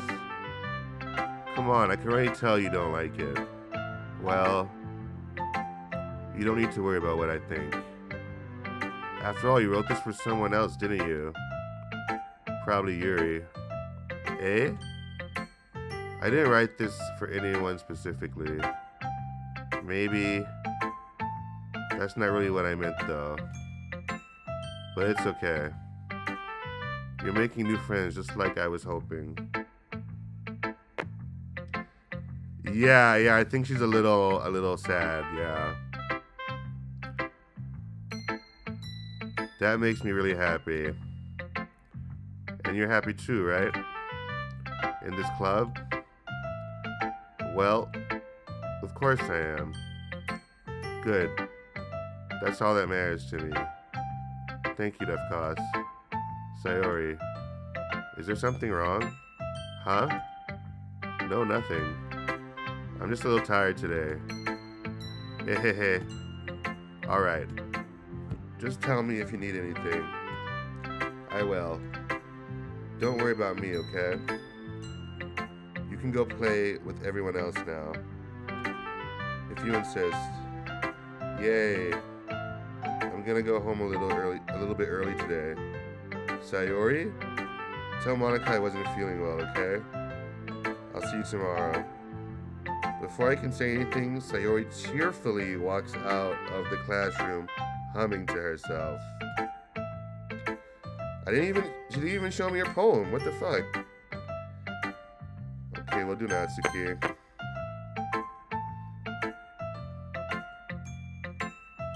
This one's alright.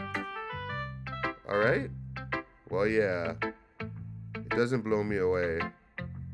But there's nothing I really hate about it. It's just not really my style. I mean, that's fine. Come to think of it, this kind of reminds me of Sayori's poem from yesterday. Hey, you think so?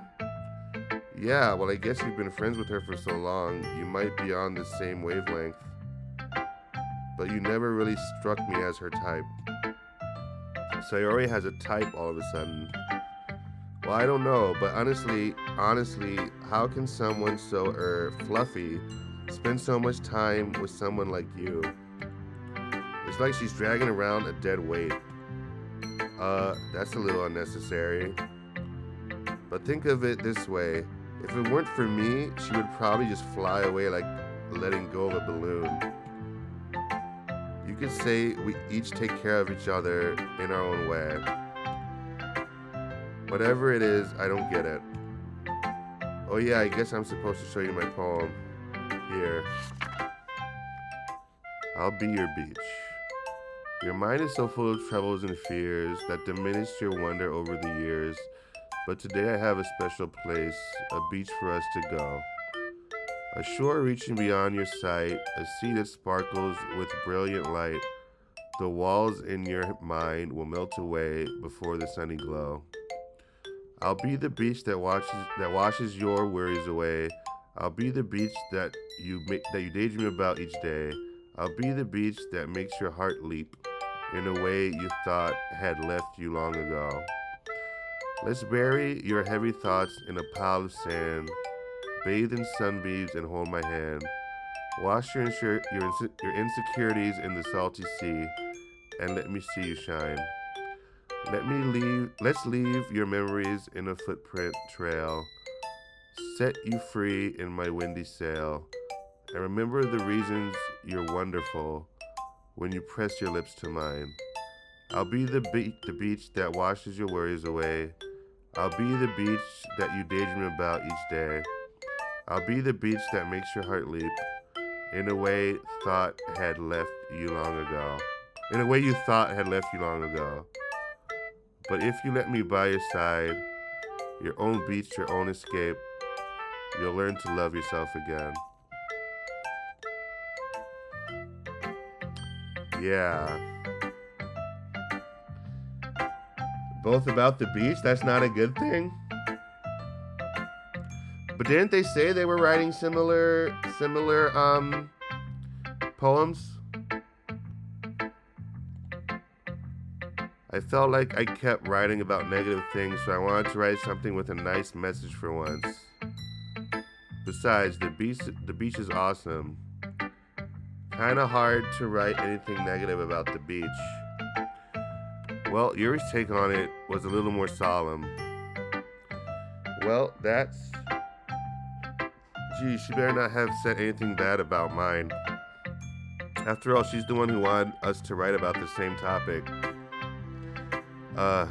You can really see her doing that too. Making us write about a simple topic, then trying to impress me by coming up with something all fancy. Well, it's not like I care. I just did it anyway. I mean, I guess mine ended up being kind of metaphorical too. But there's nothing wrong with doing that once in a while. At the very least, it was good practice.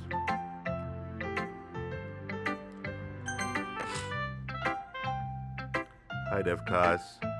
Have you thought about what you want to submit to perform at the festival? Well, being in this club is one thing, but performing in front of a bunch of people, I'll have to give it some more thought. Okay, no pressure. Whatever you do, I'm just sure it'll turn out great. It would also make me happy to see. Ahaha. Anyway, let's take a look at today's poem. Sure. I let Maga take the poem I'm holding in my hand. This one's good. It feels like you're not only getting more comfortable with your style, but the imagery is better than the last one I read. Just wondering, but have you been finding inspiration in Yuri's writing style? I guess so. You can't deny that she's talented. Yeah, totally. I think her poems are the most romantic. That's the best way to describe it. She's like a totally different person when she picks up a pen. I noticed that too. Or when she's talking about literature, it's like a light turns on inside her. Sadly, it's hard to get much personal conversation out of her. Trust me, I've tried. Who knows what goes on in that head of hers? I hope you don't mean that in a bad way. No, of course not. I just meant that I wish she didn't keep so much to herself. But still, defending her like that, you must be pretty into her. Eh? You completely misunderstood.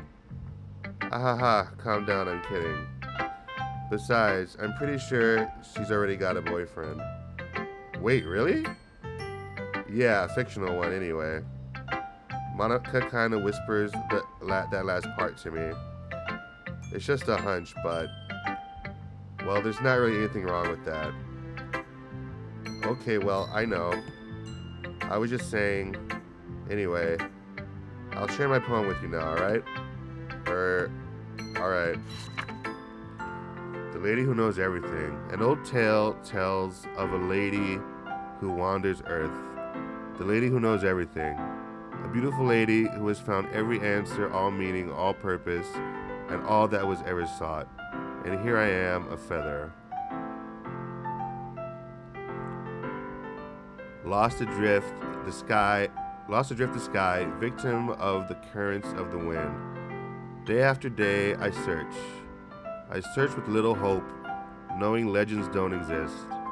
But when all else has failed me, when all others have turned away, the legend is all that remains. The last dim star glimmering in the twilight sky. Until one day the wind ceases to blow, I fall. And I fall and fall and fall even more. Gentle as a feather, a dry quill, expressionless. But a hand catches me between the thumb and forefinger. The hand of a beautiful lady. I look at her eyes and find no end to her gaze. The lady who knows everything knows what I was thinking. Before I can speak, she responds in a hollow voice. I have found every answer, all of which amounts to nothing. There is no meaning, there is no purpose, as we seek only the impossible. I am not your legend does not exist. And with a breath, she blows me back afloat, and I pick up a gust of wind.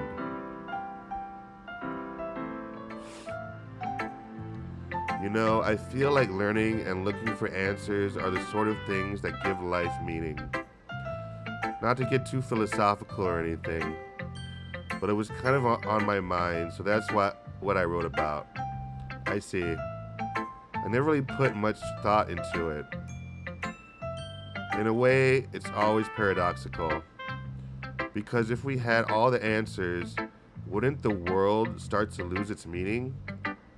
You know, there's one thing I noticed. It seems like everyone in the club prefers writing about things that are more sad than happy. Ahaha, are you surprised? I mean, if everything was okay, we wouldn't really have anything to write about, would we? Humans aren't two-dimensional creatures. I think you know that better than anyone. You mean one-dimensional? Ah, yeah, that. Anyway, here's my... Wow, that was tight. Yeah, here's Monica's writing tip of the day. Are you ever too shy to share your writing because you're afraid it's not that good? It can be really disheartening to get a lukewarm response to something you put so much into. But if you find other people who enjoy writing, then sharing becomes a lot easier. Because instead of just telling you that your writing is good or okay or bad, they'll want to focus more on everything that went into it and the things you can work on. It's much more encouraging that way, and it will make you want to continue improving. It's almost like having your own little literature club, don't you think? That's my advice for today. Thanks for listening. Wow.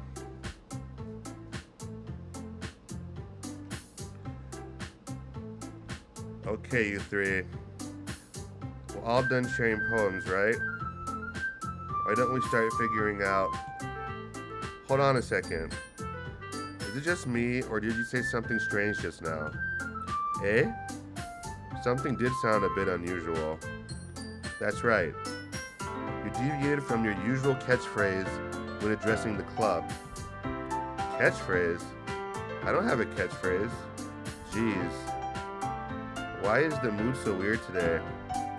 Look, even Yuri isn't immune to it. Stagnating air is common foreshadowing that something terrible is about to happen. In your books, maybe. Look, the only thing different is that Sayori isn't here. Ah, it seems you're right. Sigh. Sayori always helps lighten the mood a little bit, doesn't she? It's almost like everyone's balance is thrown off a little when she's not around. Where the heck did she run off to anyway? I thought she just went to pee. Natsuki, please show some decency. Oh, come on. She actually wasn't feeling too well and went home early. Is that so? I hope she's alright. Seriously? Of all the times to not go home with her, you pick the time she's not feeling well? So much for you two being all lovey-dovey. Ah, no. First of all, stop misunderstanding my friendship with Sayori. And second, she's kind of been avoiding me today, so I didn't want to force it. Who? That curious expression coming from Yuri of all people? Calm down, guys. I talked to her earlier and everything's fine. What did she say? Anyway, we need to figure out the rest of the festival preparations, so let's decide what everyone will be doing this weekend. I already know what I'm doing. That's right. Natsuki will be making cupcakes. But we might need a lot of them in different flavors. Can you handle that all by yourself, Natsuki? Challenge accepted. And as for myself, I'm going to be printing and assembling all the poetry pamphlets. Sayori will be helping me design them. And as for Yuri, you can, guys, can you help me come up with something for Yuri? I'm useless. No, that's not it all of a sudden. You're the most talented person here, you know. Wait, what?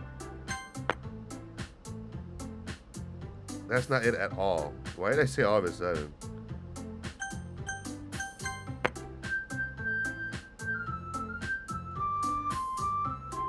No, Natsuki pouting too? Now Natsuki's pouting too? Jeez, even I can tell now. I guess I never gave Sayori enough credit, but I can tell things are even harder on you when she's not around. Ah, that may be the case. But if I can't also be a leader on my own, then I won't grow as a person. So Yuri, you have beautiful handwriting, you know? So you should make some banners and decorations to help set the atmosphere. Atmosphere? About that. I love atmosphere.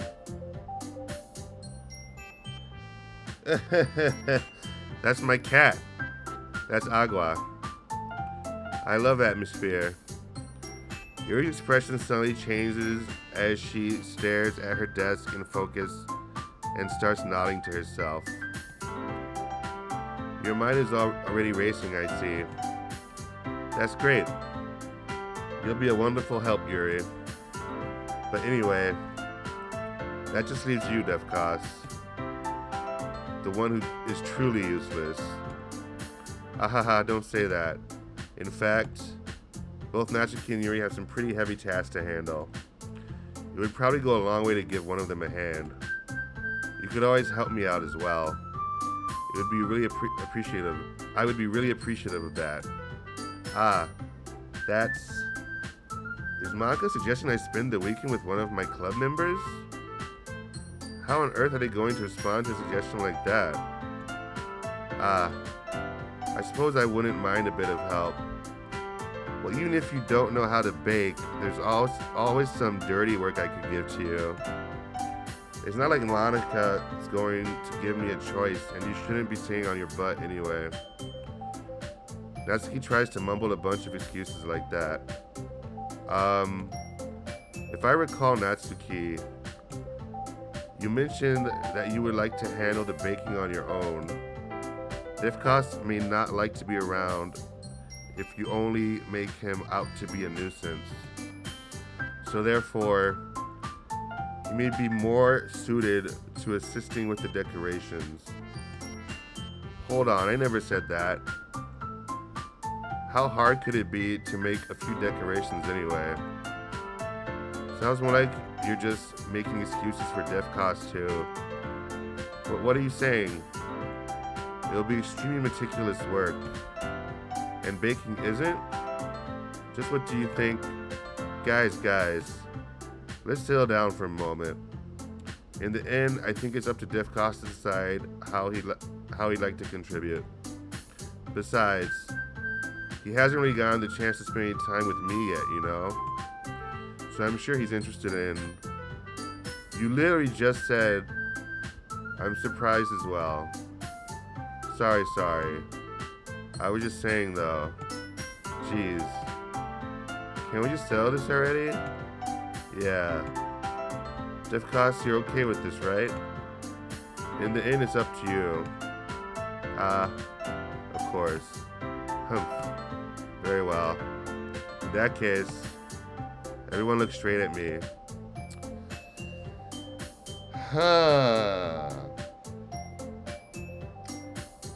I mean, I'm on a roll with Yuri, but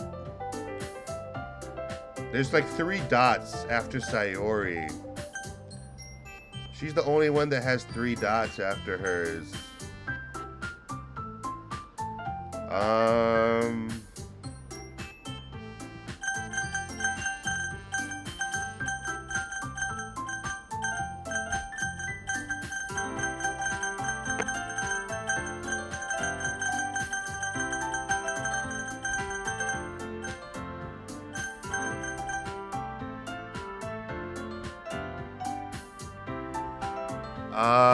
Fuck.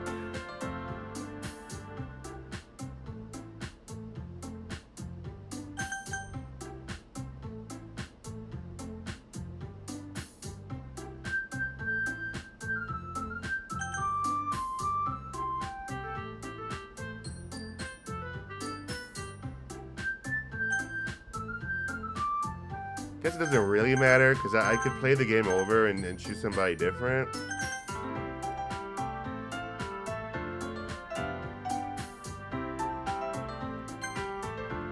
But I'll probably be more useful helping out Yuri. Me? Are you serious? Why would you? Natsuki, I can already tell you're about to say something mean. No. I was just saying... So you'll be helping Yuri then, Defcos? Yeah. That's what I'm going to do. I'm glad. I have a bad habit of overthinking these sort of things. So I think your assistance will be useful. That's great to hear. Natsuki, will you be able to handle the baking yourself? I mean, yeah. I already said I would be fine. Okay. Everyone can tell that Natsuki is feeling a little sour. So is that everything we needed to go over? Yeah, that should be about it. Are you guys excited? Well, excited may not be the right word, but I suppose I'm looking forward to it a little bit. Do you feel the same way, Defcos? Me? I guess you could say I'm interested to see how it'll turn out. That's good enough for me. What about you, Natsuki? Natsuki, what? Why is everyone yelling at me? I didn't even do anything. No, that's not what I meant at all. Yuri anxiously glances between everyone in the room. I'm sorry for this. I don't really know why Defcos picked me. And also, your cupcakes are the best cupcakes I've ever had. They go really well with my tea. And nothing that I do for the event will compare to that, so I get it. I'm kind of surprised though. Why? Well, I'm the one acting immature. I already know that. But you're trying to cheer me up all of a sudden. I know I'm not very good at it. I'm sorry if I said something bad. Natsuki isn't the only one surprised. Monica and I are also taken aback by Yuri's words.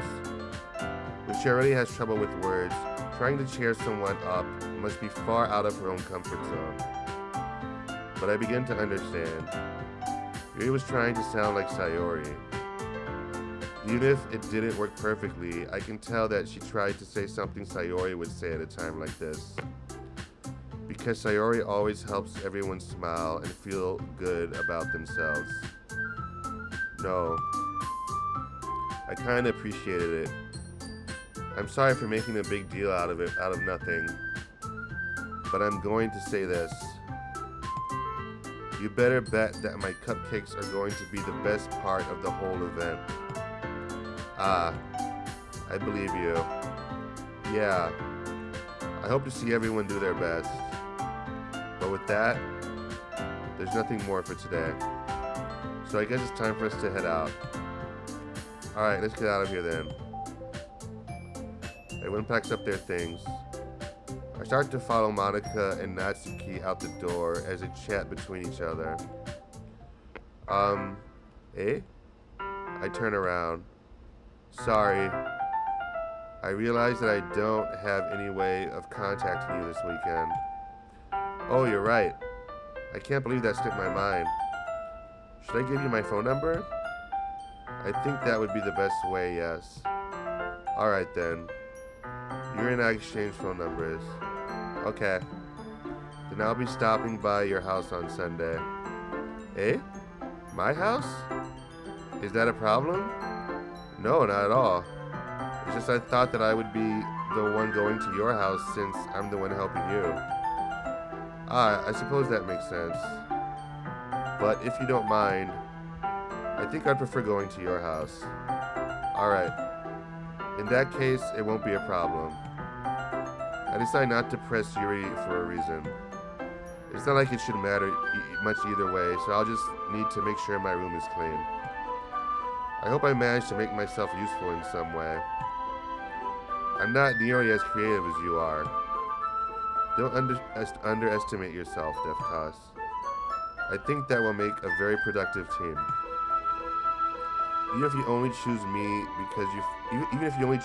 because you felt bad or something. Wait.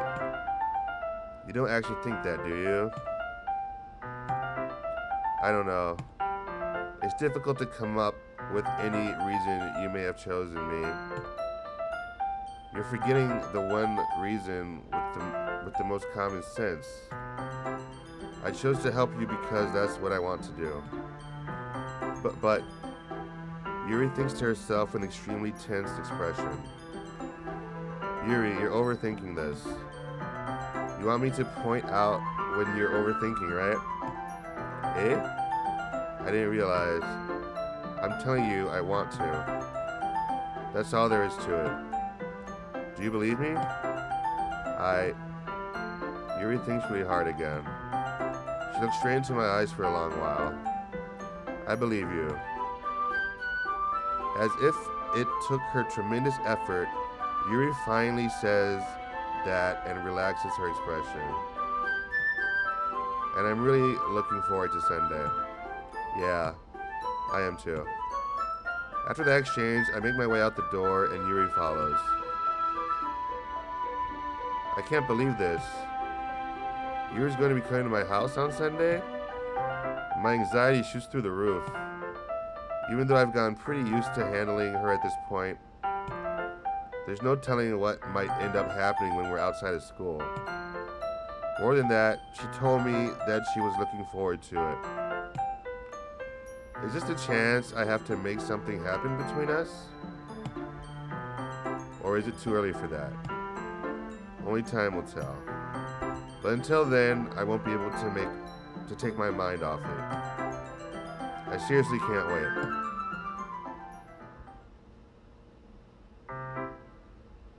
Okay, I think I'm gonna stop here.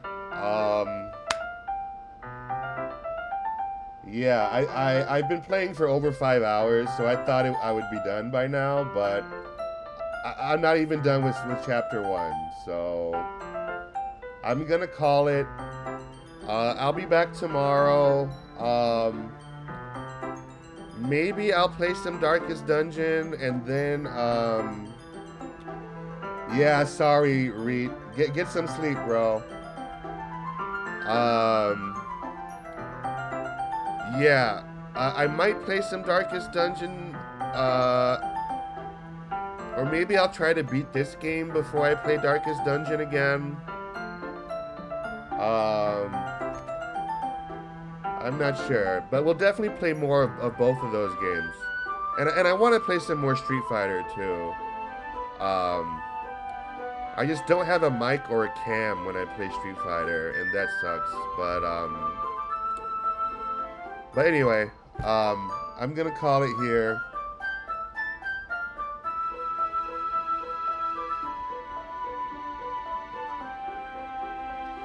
Does it have its own voice acting? I don't think it does. But like, I don't know. Like, I don't feel like I'm reading that slowly. Like, I don't know.